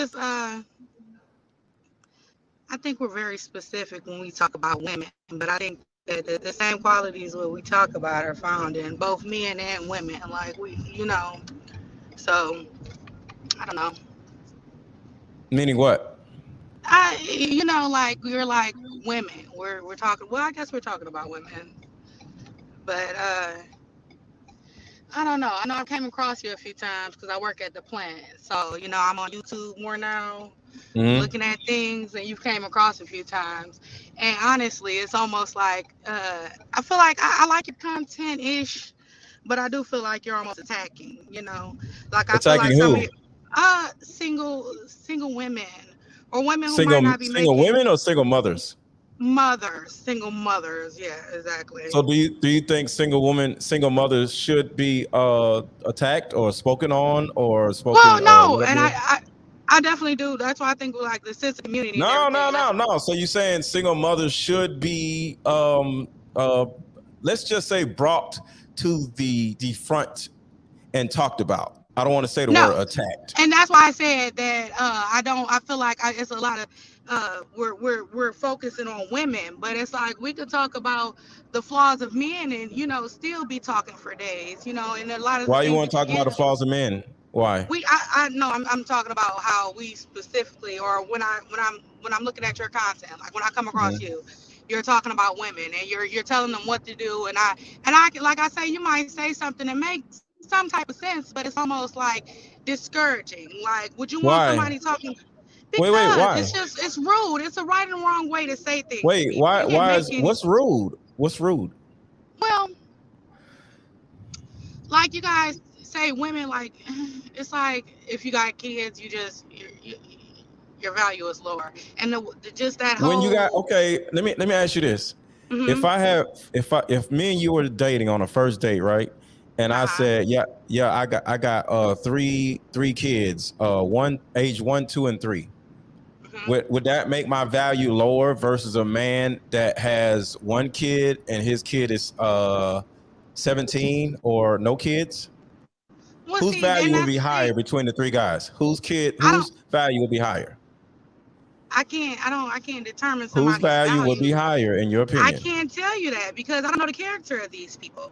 You know what I'm saying? I don't know what they're really bringing to the table. Lamborghini. You're on a date. You are the only one that can judge these people on a date. You're on a date. Exactly. Who would you choose and who would you value the most between a guy with 1 kid? Listen for a second. Who would you value the most? The person with 1 kid, the person with 3 kids, or the person with no kids? It would all depend on other things. They're all amazing men. They all the same height. They're all the same amazing everything. Men. They all taking care of their children and stuff. It just then it still look. I mean, who would you choose? If somebody has no children. Who would you choose, Lamborghini? It's not that serious. It's not. Who would you choose? It's just a hypothetical Who would you choose? Can we move on? Can you answer the question so we can move on? Lamborghini. So who would a man with no you choose? The guy with no kids. Yeah. Thank you. You see how far we had to go to say that? But I mean, what point did you prove by saying that? If you let me talk, I can show you the point. That means the person with no kids is the most valuable. And that is simply human nature, okay? The person with the less kids is more valuable than the person with the more kids, okay? If a person with 12 fingers, they're not as valuable as a person with 10 fingers, okay? Well, it's just simple common sense, right? So it is, because you just proved it. So when a person I didn't prove that. Listen, yes, you did prove it. When you have, look, let me tell you something. I don't know you, so I'm not talking about you because I don't know your situation. I don't know. You're just up here, being defensive, right? So we're just going to go with this defensiveness. So you say, it's just not fair. Well, life is not fair, okay? Some people grow up with no arms and legs, but guess what? They got to figure their own life out, okay? And they can't run around. But it's just not fair. But the difference between a person with no arms and legs being born like that and a person with 2, 3 kids out of wedlock, she made a choice to have those 2, 3 kids out of wedlock, which said something about her level of self-worth. That says something about her level of potential childhood trauma, because she keeps doing the same stupid stuff over and over again. The fact that none of these dudes wanted to marry her, so that says something about somebody else's perception of her value before I even met her. That also says something about her innate level of discipline, because she's letting multiple people blank inside of her over and over again, because we already know, if you got one kid, that doesn't mean you only let one person blank inside of you. That's the only person that actually got you pregnant. So if you have 3 kids by 3 different dudes, that has easy understanding that I can see that you are somebody that is not marriageable compared to a person that has no kids, because their level of discipline and level of newness is totally different. Because having 2 babies out your coochie versus no babies out your coochie, one coochie is going to be totally different than the other. Does that make sense? So are we dating the person's privates, or are we dating the person? We're dating the person's privates, and we're dating the person. What are you talking about? Because you're like, who asked? This is the narcissism that I'm talking about. It's just crazy. Is it narcissism? Because I mean, and if it is, like, help me out. You know what I'm saying? Help me understand me. But I'm trying to understand, because it's like you're a man and you go in on women. Why not talk to the man who's not doing right? Because I want our community to get better, right? Okay. So if whoa. If you want your community to get better, let's talk to the people who are spitting out these people in the community the most. Okay, so I'm a female. I'm a woman. I'm going to talk to women. Have you spit out any kids that and you didn't get married? Yes or no? Yes or no? Yes or no? Did she freeze? I think she tried to freeze. You know how that meme is like, grandmama call you and you're like, baby. No, I'm here. So how many children? It's really not relevant. So what I'm saying is, like, you might be bringing out how many children have you had out of wedlock? You said what? Oh my God! How many children have you had out of wedlock? You're breaking up. You see her. You see this is the narcissism. Now I'm breaking up. I'm gonna keep asking until you answer it. How many children have you had out of wedlock? None. 0. So you have no kids, or are you married, or are you married? You said what? Do you have no kids? I'm single. Yeah. So you have no kids? Do you have no kids? Yes or no? Oh my goodness. Oh, she's driving. It's not good to have her on. Oh my God. Well, I disagree because I find guys attractive. Oh, somebody was in the back chat talking. Okay, so hold on. Somebody, do you see what I got to deal with out here, Michelle? Later we can see that. Hey, how are you? Hi. Hi. What's going on? Everybody? Good. By yourself. Oh, I just wanted to say something real quick. Go ahead. I don't think it's always bad that somebody, I know that's not what you're trying to say, but I don't think it's always bad that somebody has a kid. I never said it's bad that somebody has a kid. What do you mean? I know that you didn't say that, but what are you talking about? I have kids. What do you mean? Yeah, but like, as for women though, like women that have like multiple kids, I don't feel like it's always like bad. It's not bad. It's just, that's what the other, I feel like that's listen. It's not bad. Okay. You're just lower on a totem pole than a person that has no kids. So we're less than people. Yes. That's what you're saying? Yes, there's a hierarchy in everything. I'm less than a dude that's 6'7", because he's 6'7". He's gonna get way more women than me. So because someone's taller than you, that means that they're a little bit better than you? Yes, in the dating market. What are you talking about? Yes. No, not for everyone. Why do y'all love to lie in order to make your but would scenario? you date? Would you be with a man with 5 kids? No. So what are you talking about? That's too much. Okay. Well, for some men, 1 is too many. For some men, 2 is too many. For some men, 3 is too many. What about that? What if 3 kids is too many love vibes? What about that? Versus a woman who has no kids. Wouldn't that make the woman that has 3 kids or 2 kids less valuable than the woman has no kids? In his eyes, do you see how it's just simple? It's simple math, y'all. You know what I'm saying? Can y'all count? It's just that simple. Well, I don't feel like if a girl is taller than me, then she's better than me. You think so? I don't feel like that. Okay, we're not talking about women. We're talking about men. Men are judged by money and height, and women are judged by amount of kids and weight. Wow. So people. Wow, what? I guess. Those are the facts. What are you talking about? Not a fact. It's opinion. It's opinion. Not everybody. It's not an opinion. It's a fact. Okay, Zambigini, you back? Where is that in the book? Where is that in the book? Okay, Zambigini, stop. Zambigini, you back? So, what are your thoughts? My thoughts is because you don't have any kids. You up here whining about women who have all these kids. You ain't got no kids. I'm not whining, but it's the thing. So like I represent a woman, and it's like you talk about a woman if she got kids, like her value down, like, or you're like discarding people. Like, who are you to judge people like this? And who's discarding people? You discarding people like what? You talk about people like, okay, you got children. Who do I talk about? Name person I talk about. Who do I talk about? Women. And the thing is, you talk. So what I say about women? Tell me what I say about women. Make a statement that I stop. Make a statement that I said about women. Go. They baby mamas, they value are lowered. I never said that.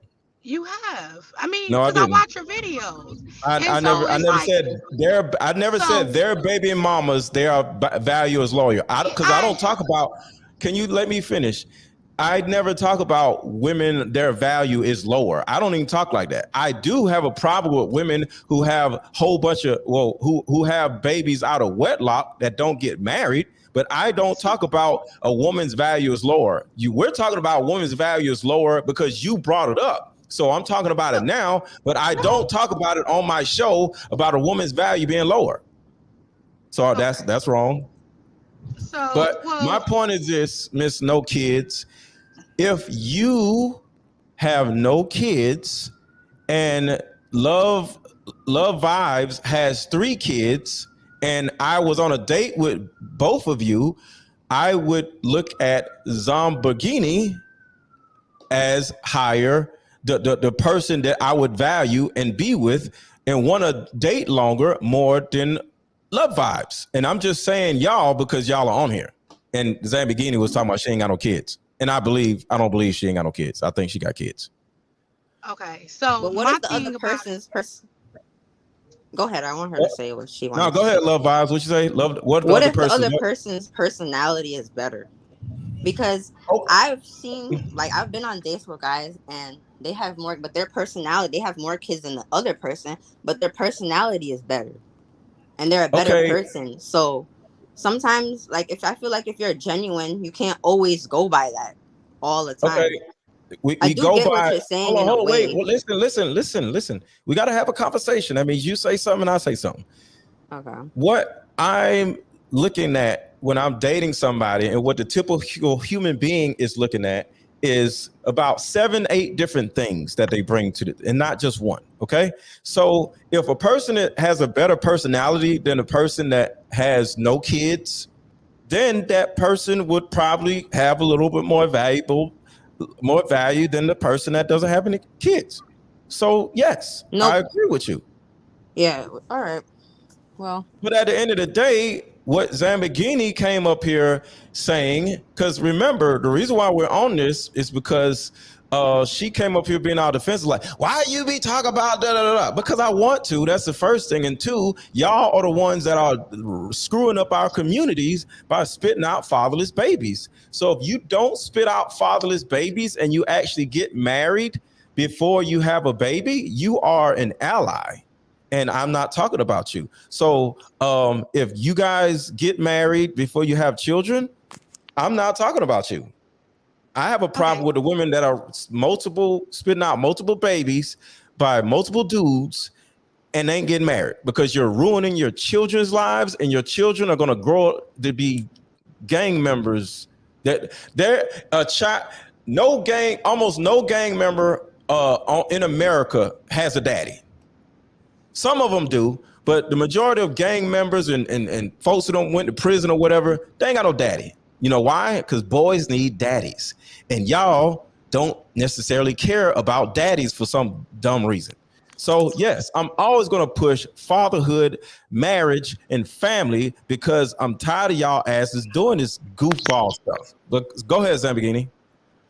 Yeah, I'm just like, where are the fathers, and why are they not? Y'all aren't marrying them. That's where they are. But wait until somebody marries you. Go ahead, love vibes. I feel like me personally, if fathers are so trash, stop letting them blank inside of you. Then go ahead. I personally think when a woman has a kid, right, and you have a kid one time and you mess up, and the father is not around, right, for that one kid, understood. Yes, I feel like that's okay. Like for me, example, I have one set of twins, right, and I would never put myself in a predicament like that again to open up my legs, not use protection, and have the same thing happen again, because if it's repetitive, then that means that's who you are.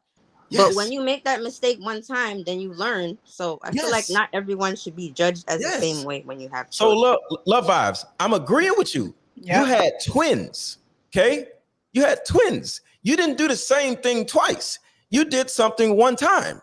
You know what I'm saying? Michelle has a child. She did something one time, right? So that shows you and shows me, the person potentially dating you, that everybody makes a mistake. Everybody is immature. Everybody's young, or they fall in love, and whatever.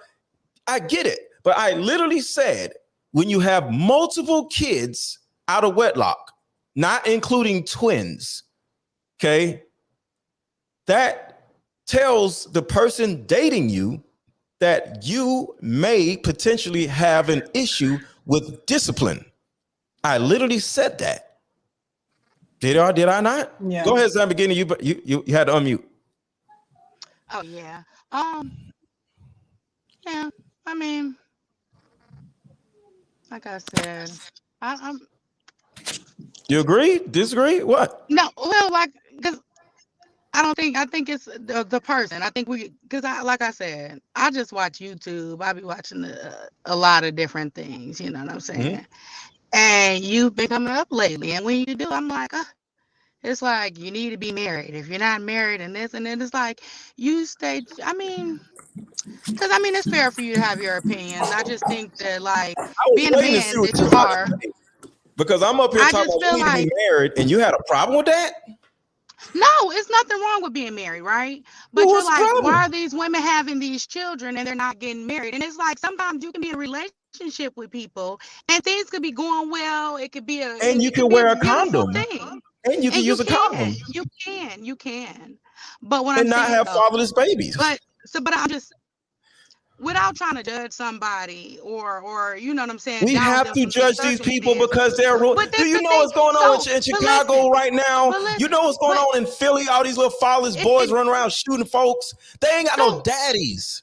I haven't heard you say anything though about where these fathers at. Why didn't you try to make it work? Why didn't your father try to make it work with your mother? Why didn't your father try to make it work with your father? Why didn't you require marriage? Why didn't your mother require? Why didn't you require marriage before he blanked inside of you? What are you have talking some about? Dignity. Where's your dignity? I'm asking the question. I have none. What makes you think I have none?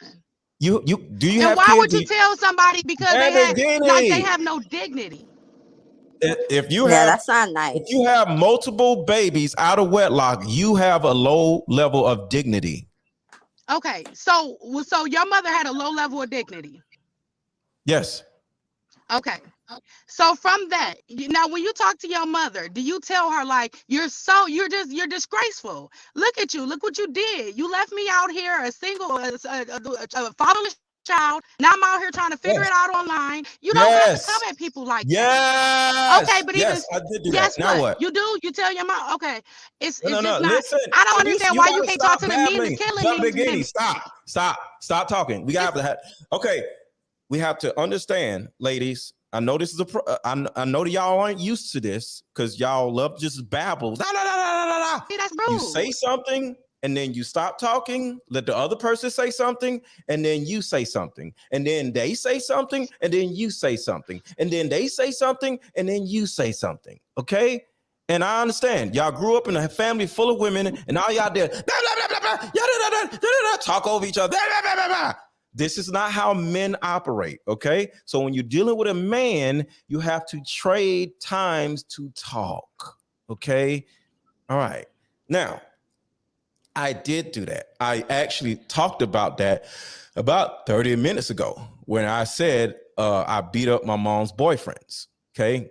I said, Mom, I literally said, I sat down with my mom when I was a kid.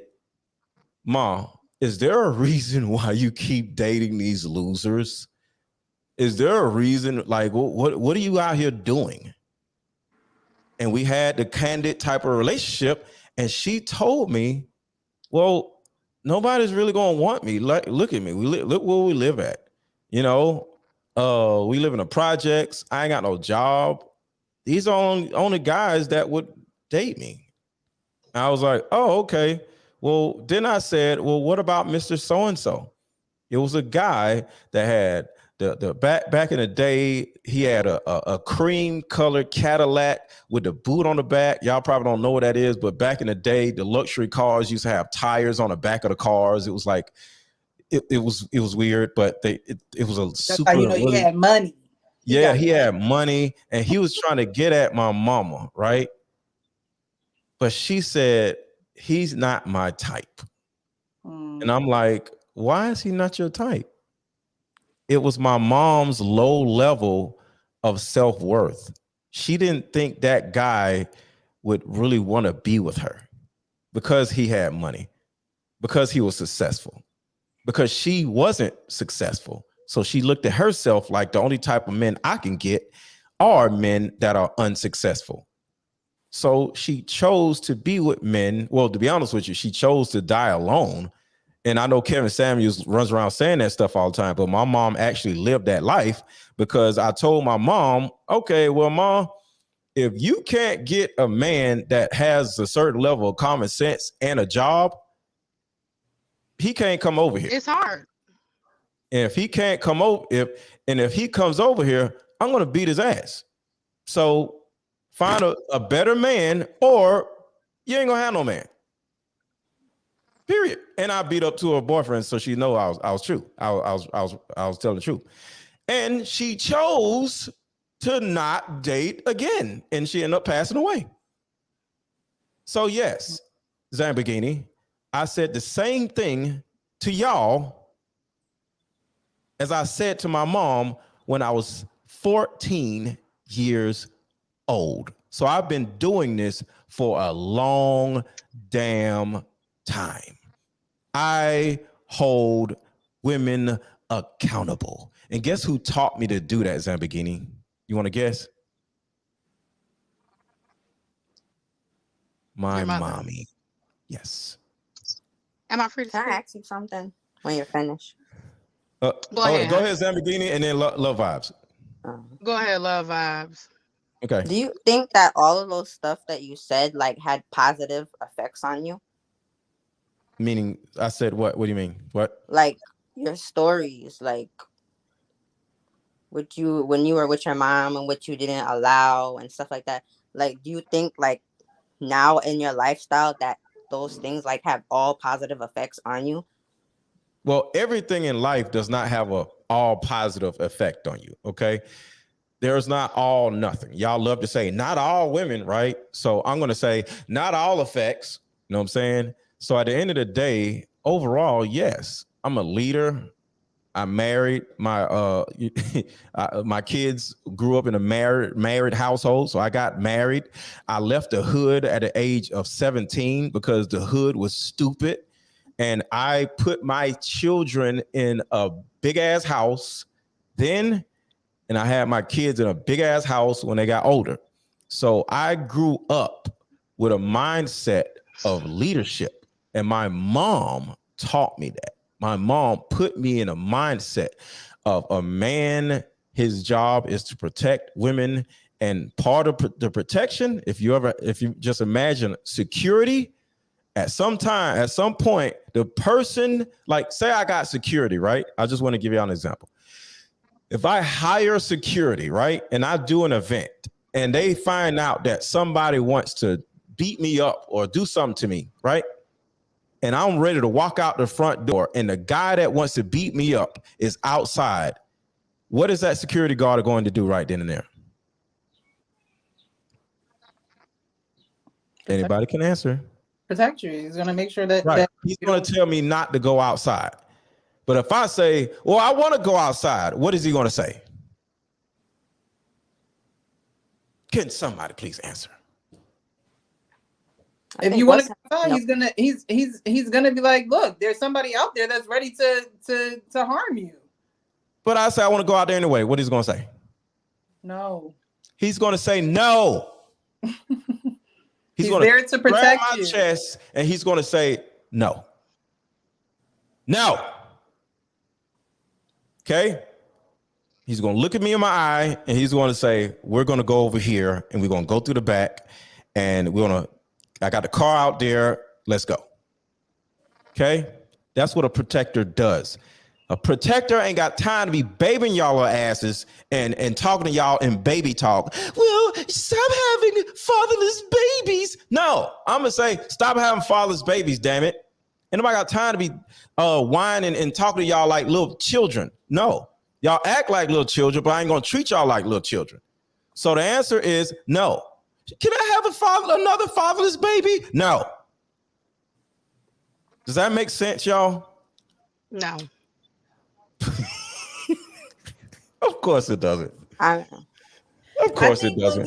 When we say, a lot of women want to, like I said, when they listen to your channel, they want to say, well, why don't you tell the men to do X, Y, and Z? I did a video on Danny Lee and I said, are we holding her accountable when all that stuff happened with her and the baby, right? Women, again, men control who they marry. Women control who we have sex with. And who blanks inside of y'all little nasty control who we open our legs for, point blank, period. I don't care how you look at it, how you want to, the skirt all the way around it. We control that. Y'all stop being nasty. We control that. So we can't say, oh, well, why aren't you holding the men accountable? A man could ski in 7 women right now, and it's all 7 women's fault. They the one going to be looking dumb because they're going to have 7 baby daddies looking like goofballs. We control that. We control who we lay down with. So when we lay down with a dog and catch a flea, we can't be mad blame that the dog. Right. But here's the bottom line, y'all. Let me thank you, Peter B, for the super chat. The best woman I ever dated had 1 child. I told her that I would never marry her because she would have another man's child. And she don't and I understand that. I have no problem with marrying a single mother. Okay? Y'all talking all the mess about me. I have no problem with that. I'm just here to, because the thing about it is, when I say I want women to get married, right? It wouldn't make sense for me to sit here and say that women who have kids can't or shouldn't get married because most of y'all got damn kids. That means none of y'all will get married. I'm just saying, stop doing the things that y'all are already doing, which is insanity. Keep doing the same thing over and over again and change something and start requiring a man to marry y'all before the damn condoms comes off, so the same stupid mess won't happen again. You know what I'm saying? It is just really that simple. Zan beginning, you literally fix your mouth and say, well, you be on YouTube talking about required marriage and da-da-da. I'm like, what's wrong with that? But that's the thing, y'all. Y'all just enjoy, like, dude, is like complaining and victimizing yourselves the same as an orgasm or something? Because y'all just seem to enjoy. No, most women can't even have orgasms, so you can't even compare it to that. They do that probably more than they do orgasms. Don't go there. Y'all literally complain more than y'all come. That's crazy. Do a video on that. You complain more, you come. You must live a sorry life, woman. Golly, man. But go ahead. What y'all got? I'm here. I want all the smoke. Well, it's smoke. I'm literally trying to have a conversation. And the conversation is literally, though, you're a man. Why aren't you talking to the men who's like, I understand you like, well, the women have the babies, but the man helps make the baby. The man is leaving. The man is abusive. The man is killing the woman when she tries to leave. It's like, why are you not, just telling men to be better? Just tell everybody to be better versus telling a woman why she ain't worth shit. You know what I'm saying? Okay, let me answer the question. That's what I literally get from you. Okay, let me answer the question. The reason why is because the majority of us are raised by single people. Who is that single person that the majority of us are raised by, Zambigini? Men or women? You say men or women? Men. There's a lot of single mothers. Thank you. So 80% of y'all asses are single mothers, okay? And 80% of anything means that there's an epidemic going on. Does that make sense? Mm-hmm. Okay, because they call this other stuff a pandemic, and 80% of people weren't even dying. Only 1% of people were dying from the stuff, right? I don't want to say the word, right? And they shut the whole world down, and only 2 or 1% of the people were actually dying. So imagine if 80% of people are doing something. That's a problem, right? So y'all are the source of the problem. Listen, women can't stop having children, especially if the man isn't there and hasn't proved himself. Men are doing that. You get it. I definitely agree. We stopped having children. We literally stopped having children. 50% of men are after though leaving so many children fatherless. And like I say, the children are our future. You talk about them like, oh, if she got a kid, leave them alone. I can understand. I want to have another man's child in my life. Wait. Like, children with fathers are our future. The other children aren't. They screwed up. Exactly. If you didn't have a father, it is like now you are going out with your screwed up thoughts and you're putting it on people. And it's not really so much like that. Like, that's why I say, if you were really like in your masculine and being a man, you would be trying to mentor young men to be men, because women are. Being a man and masculine have to do with what I'm doing. Because men should be mentoring to men. That's your opinion, and that's a stupid opinion. Not telling women about, especially when that's a dumb opinion. You know why? You know why? Y'all ain't got no damn sense, and y'all don't listen to other women. So who the hell gonna tell y'all what to do? You got to remember, y'all are spitting out babies left and right now, and can't nobody tell y'all nothing. So who the hell gonna tell y'all to stop spitting out babies left and right if we don't say nothing to y'all? Please answer that question. Women can't tell y'all nothing because y'all wouldn't be spitting out fatherless babies everywhere if women could tell y'all something. Who's gonna tell y'all something? If Jesus came down here and said, stop spitting out fatherless babies, require condoms, y'all still ain't gonna do the shit. Can't nobody tell y'all asses nothing. Do you agree or disagree? Who can tell black women to stop doing this dumb shit? Well, listen, if I was in your face, Who can tell black women to stop doing this stupid shit? I'm trying to. You won't let me speak. Every time I try to speak, you're cutting me off. You know what I'm saying? I listen. I'm trying to listen to you. Okay? Go. Okay? So the thing is, it's the way you talk to people. You know, I asked you a question and you don't answer the question. Who, I said, who a can woman tell can talk black to me, women a man to can stop talk to having me. fatherless babies? Answer the question, please. You answer questions. One more like, time. Listen, Zambigini, I'm asking a question. You sit here and say, I'm trying to say Everyone something, but you don't say it. Answer the question. Everyone can. Who? Everyone can. No, they can't. Okay, if everybody can tell black women what to do, why the hell are y'all running around having fatherless babies left and right then? At an 80% proportion. Why? Answer the question. Sometimes the father leaves. Okay, let me add this. What another person do. Okay, answer this. Why don't y'all require a man to marry y'all before you let a man blank inside of you so this won't be a problem? Now what? So now you have me as a woman speaking for every woman. Can you just answer the question? Stop trying to just. Well, I mean, because you answer questions. The questions that you ask are very unintelligent. You're getting backed in the corner and you're about to start acting like a victim in a few seconds. Backed into a corner. It's just that I'm like, listen.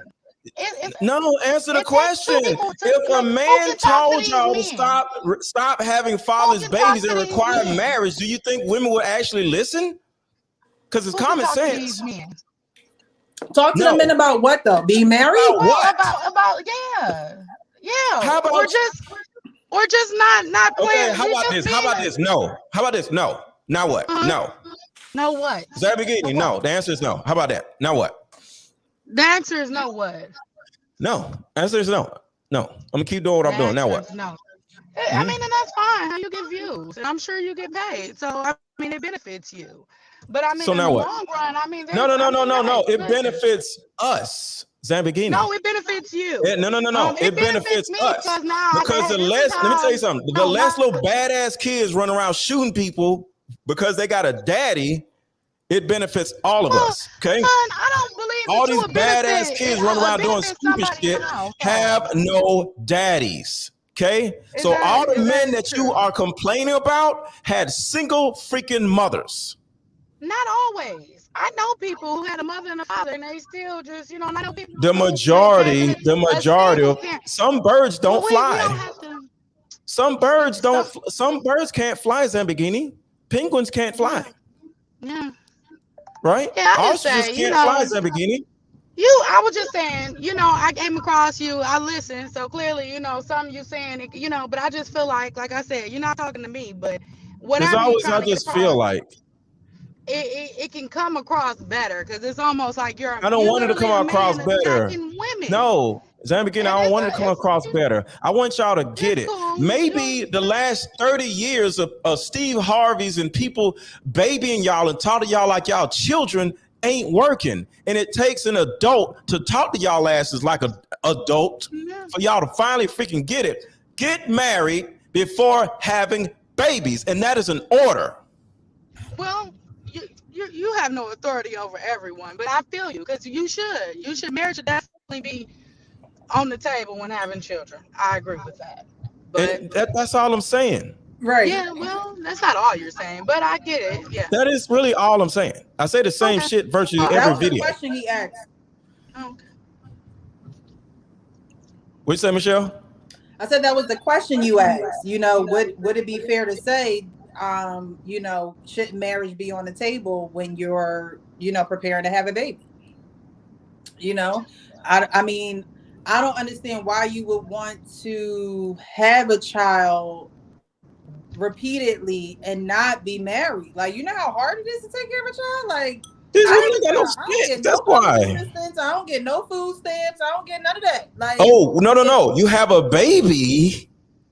You get food stamps. You have a baby, you get government assistance. That's why they run around having all these damn babies, because they want Joe Biden to be their daddy, their baby daddy. So Joe Biden is a baby daddy of the majority of y'all asses. That's why you actually get paid to have children. You ever seen one of them commercials like, hey, you can get paid to watch videos. You can get paid to do this. Y'all are getting paid to ruin our communities and have fatherless babies. That's literally what's happening. You get paid to ruin our communities. The government is using y'all asses, and y'all, boy, I tell you, it's freaking nuts. Government are using y'all to ruin black people, and y'all goofy asses is doing it. Spitting out babies like damn storks, just bloop, bloop, just dropping babies everywhere. Just freaking crazy. And I'm sick of it, Zambikini. I'm sick of it. I'm tired of it. All these damn single mothers running around. This shit is crazy. Does this make any sense, Zambikini? Well, no, so like you said, you'll have sex with a single mother, right? Hold on, say again. What? You'll have sex with a single mother, but you won't marry her. Of course. No, I said I would marry a single mother. So I said, did I not on this live right now with you, talking to you, say I would marry a single mother? Yeah. It's a bit. So am I going to marry all of them? No. I'll have sex with the ones that I don't want to marry, but one of them I'm going to marry. What about that? So you just contribute to, thoughtless fucking, just like the women, right? How? I'm not going to make babies with no damn single mother. Most babies are accidents. I'm not going to have an accident because I'm not going to take the condom off. Okay. You see how that is, Zambikini? And then at the same time, Zambikini, since I'm the man and not a woman, I actually control whether the father stays around in the child's life or not. Do you see that? What type of thing? No. Like, Think about that. If I do turn around and get a woman pregnant, I control the fate of whether the father stays in a life or not, because I'm the father. So I can actually control the fate. A woman can't control whether a man sticks around or not unless she marries him, because now he's up under paperwork. So y'all will get paperwork on a cell phone, paperwork with your lease, paperwork with your mortgage, paperwork with yourself, everybody. You got paperwork everywhere, right? You got paperwork with your car. You got to get your tag. You got paperwork with the damn tag on the back of your car, but you don't want to get paperwork with the one person that can literally ruin or make your life better, which is a damn man. You got a license. You got a passport. You got a tag. All this shit, but you don't want to get a marriage certificate. Why? It makes no damn sense. You'll bring a whole child into this world, but you won't drive a car without paperwork. You'll bring a whole child in this world with no paperwork on the man, but you won't drive a car with no paperwork on the car. This is how asinine y'all operate, Zambikini.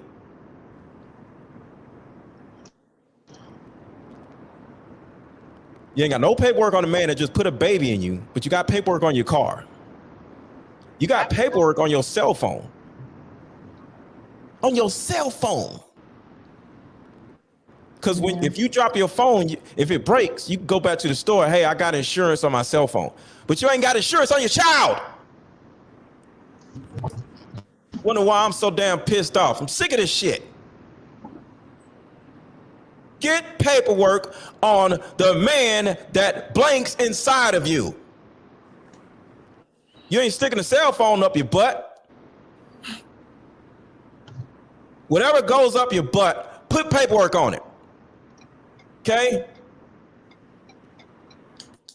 All right, I'm done ranting. What y'all got? Sick of y'all. This has been fun. I'm gonna skedaddle.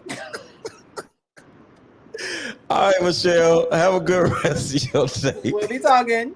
Y'all have a good one. Bye. All right. Okay, so what? You got more whining to do? But why don't you just do this? Why don't you help billy goats? Why don't you help zebras? What else you got? Not much, because, Why don't you go help giraffes? No, not at all, because you're not a giraffe, sir. So that's why I say you're a man. You should speak to men and mentor them. No, I don't want to speak to men. I want to speak to women, because women are one infecting our communities with all these gang members and drug dealers and drug addicts. And so it starts with the single mother in the projects. And it starts, and that's where getting it ends. Government assistance. And that's where it ends. I mean, because I'm just saying, at what point does a man pick up responsibility? Like when the father that left her, the daddy that deserted her. When you require him to. When you require him to.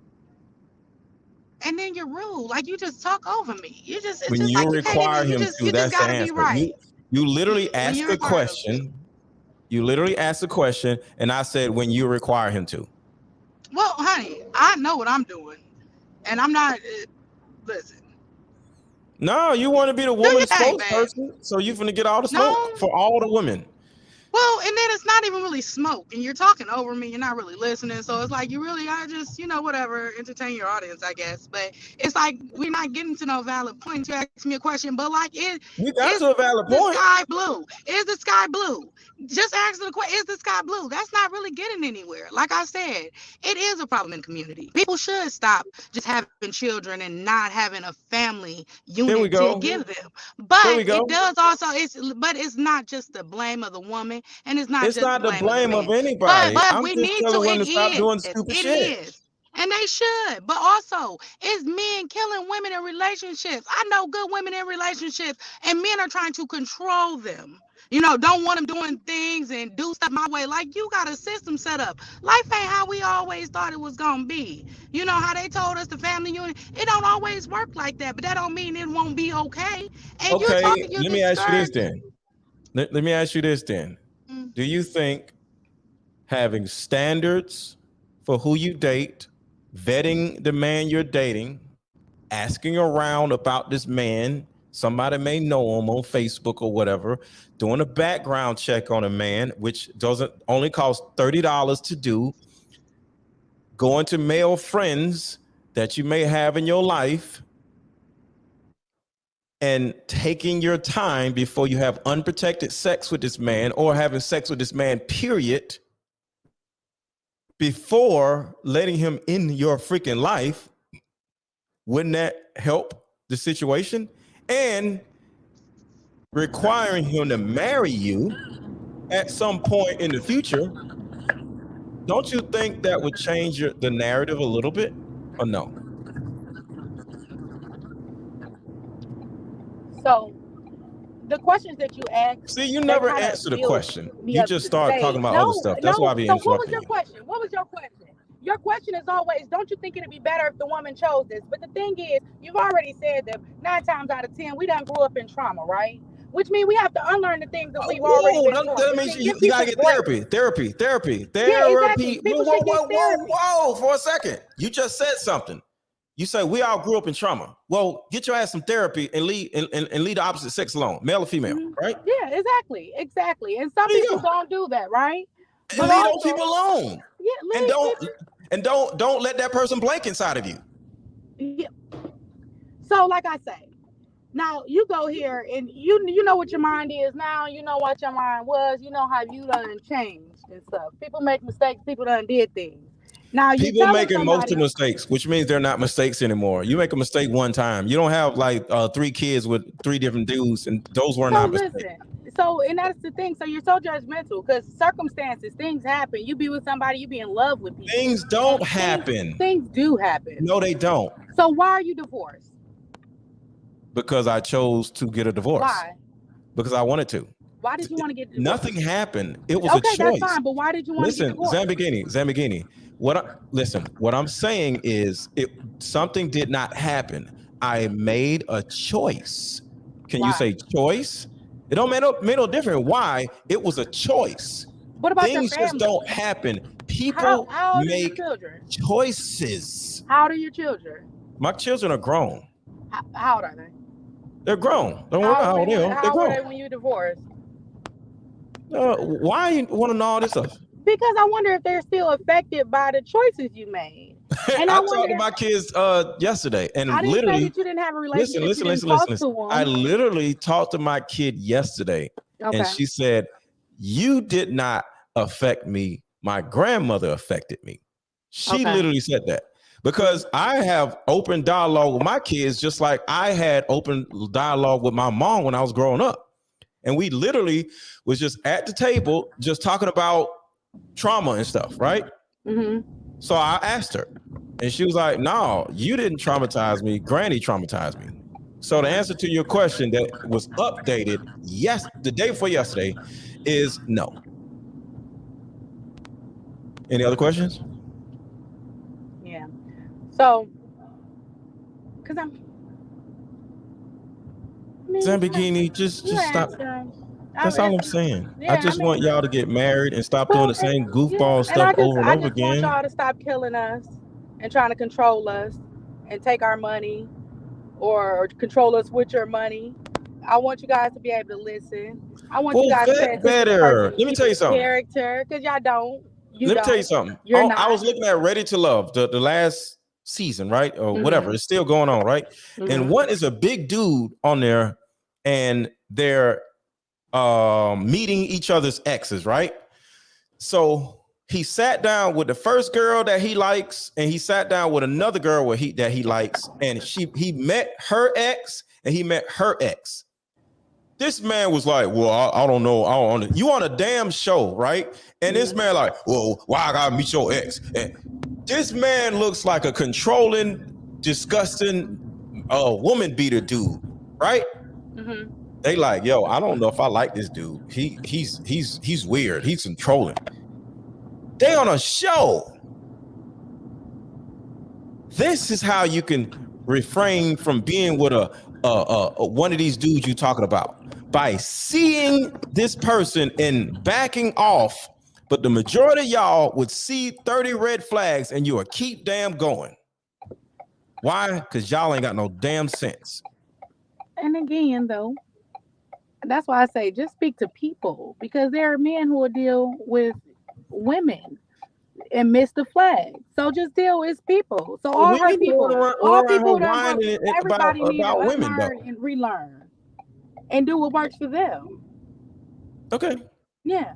I just noticed, like I said, you came across my timeline for whatever reason.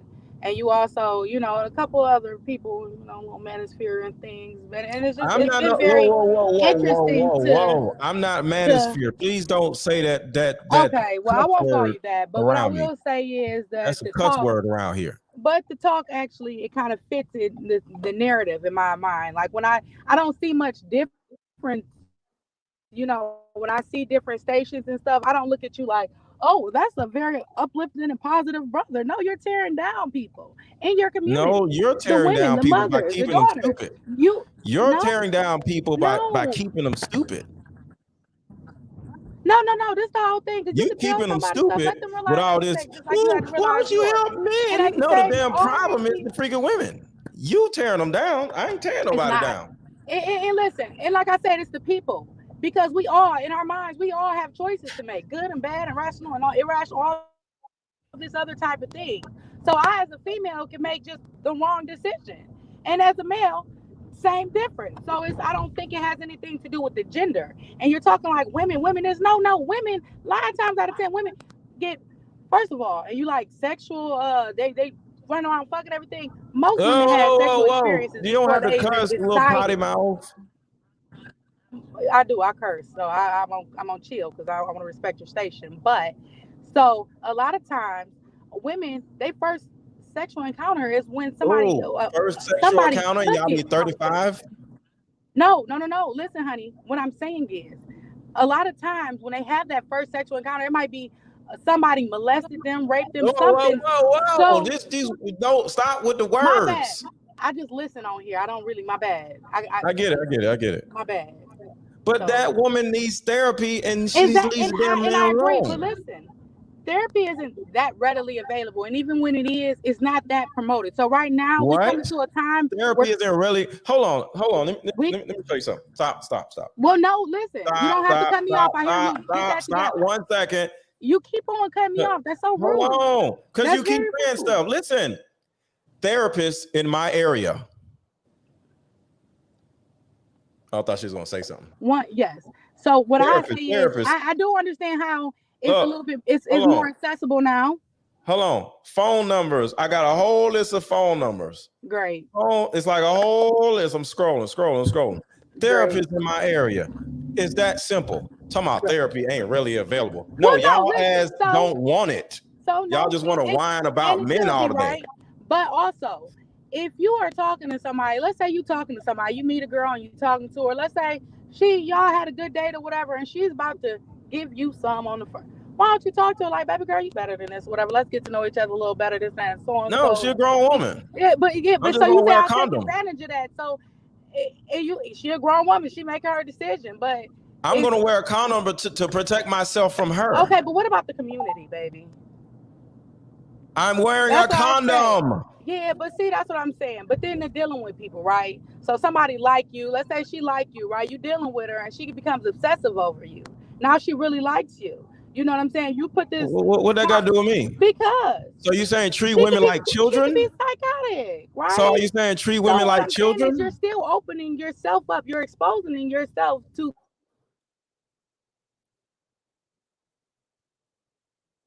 You back? You there?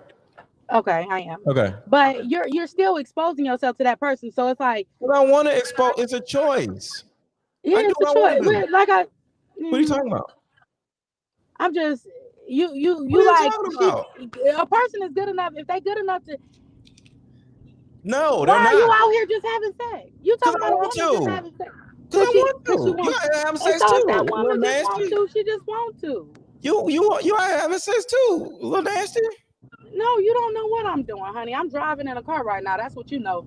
So you ain't having sex. You don't, and then it's not. Answer the question. You got all in my business, but you ain't gonna answer my question. You got all in my business. You having sex right now? I'm not having sex right now either. You accusing me of having sex? No, you say that you do though. You talk about you do. You are too. I don't. I didn't say anything. So you ain't had sex none this month? No. Oh, okay. Awesome. Yeah. Okay. Yeah, awesome. But aside from it, and then that's the thing too. So we get on the internet and people say be all intrusive and stuff. That had nothing to do with the conversation. What I'm talking about you because you will talk about a woman for freely having, but you like I do it all the time. But I'm just putting on a condom. So, but it's other things. The number one thing I said was wear a freaking condom, little nasty ladies. And stop letting men blank inside of y'all. How many times have I said that? And for that, that's cool. How many times have I said that though? Stop letting men blank inside of you. How many times have I said that? Enough.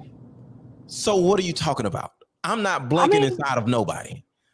Because you know why? Because I love myself. Yeah. My seed ain't touching nobody's egg. Okay? Okay. Y'all can run around having all the sex y'all want to, but just wear a freaking condom. That's all I'm saying. Yeah. See how easy it is?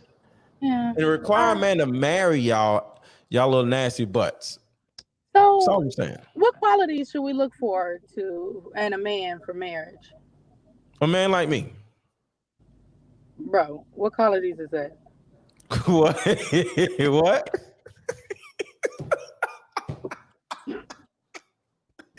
What? I mean, all I know is you got a microphone. I'm joking, okay? Can you smile at least for one time? Where's your qualities at, though? What's the characteristics of a man that a woman should be looking for if she wants to be married? It's about herself and not really about him, okay? It's about looking for qualities in herself, which is a certain set of requirements, having higher standards, and then to earn those standards within herself, which is if she's been traumatized, if she's been through a whole lot of stuff, go get therapy. I actually coach women. So there's a lot of women who actually are in my coaching group. They in this chat and they literally learn Monday, Tuesday, and Wednesday. We together 3 times a week.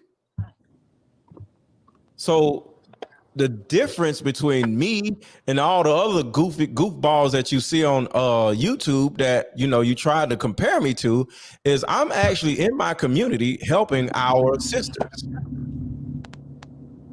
Other dudes ain't doing nothing. They just sitting around on YouTube talking. But I'm actually in my community in so many different ways helping my people. And I like to share specific, easy things to actually do to change your life, which is require a man to marry you, not now, but just have a certain amount of requirements. So, because I think women spend too much time worrying about men or looking at what men are doing instead of looking at what they are doing. So I would say for the women to find a good man is to get in the gym, work on their fitness, eat better, because there's a huge amount of women that are actually pulling themselves out of the dating market because they having all types of ovary issues. What is that? What's the other stuff? The cysts, all that type of stuff, because they eating badly, So take care of yourself, you know what I'm saying? Because health-wise, that's the first thing. Take care of your health. Then take care of your mental health by either getting a coach or going to a therapist. Another thing is sitting down with your mom and having a conversation with your mom, like I had a conversation with my mom. Mom, why did you choose my dad? Why did my dad leave? Why did you stay with my dad? Learn about the things that your mom did so y'all can finally because your mom was probably traumatized also, and y'all can actually start having dialogue about both of your trauma. Because your grandmama traumatized your mom, and now your mom traumatized you, and then you could potentially be traumatizing your own kids without even realizing it. But at the end of the day, it's all about you. And once you become an amazing you're going to attract better men. Does this make sense?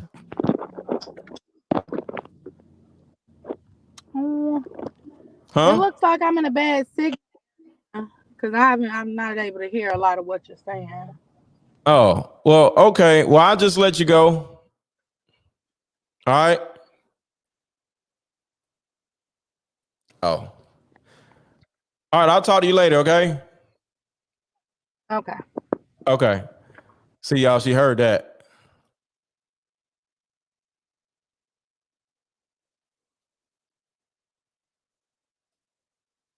Is it? Hold on, y'all. Do y'all see how she heard me say have a good day? Did y'all see that? Put in a 1 in the chat if y'all seen what just happened. I told her what women need to be doing for themselves instead of looking at a man and what he can offer. What can she offer, right? And then I gave her a list of things that women can do for themselves, right? And then she turns around and says, well, I didn't hear anything you said. So I'm like, oh, okay. Well, thank you for coming on. Have a good one. And she says, have a good one. I thought you couldn't hear me. Oh my God. It's hilarious. It's hilarious, man. They just want to be right, man. It's sad. All right, Beauty Business. Thank you for the super chat. I appreciate it. White men say that black men have failed their families, not black women. Black women own 0 parts of the USA. Black men own 0 parts of the USA. That is a lie. That's the first thing. And second, nobody cares what the hell white people are talking about. We need to focus on what we doing as a damn community. Who gives a shit about what white people talk about? What the hell is you talking about? Focus on what we doing. All right. So hold on. Go to Janice Hilton. She'll tell you what qualities look for in a husband and is married. These people ain't in relationships. Do not believe anything white men say. It's not about white people anyway. Forget some freaking white people. What are y'all talking about? So Salute, focus on your community. Exactly. All right, y'all. I'm about to finish eating and get ready for my 8 o'clock coaching call for the ladies in my coaching group. And if anybody in here wants to join my coaching group, women only, pull up, send me a DM on IM_MrLetGo, and we'll go from there. But y'all have a good rest of y'all day. Hopefully this was helpful. It got a little spicy, but at the end of the day, like, I'm always open to have dialogue with women, you know, because this is the most important part of the process. You know, men and women having dialogue with each other, whether it's confrontational or what, you know. But yeah, I want people to feel heard. So let's go. It is what it is. Thank you so much, the Legister's Adventures. I appreciate that. All right, y'all have a good rest of y'all day.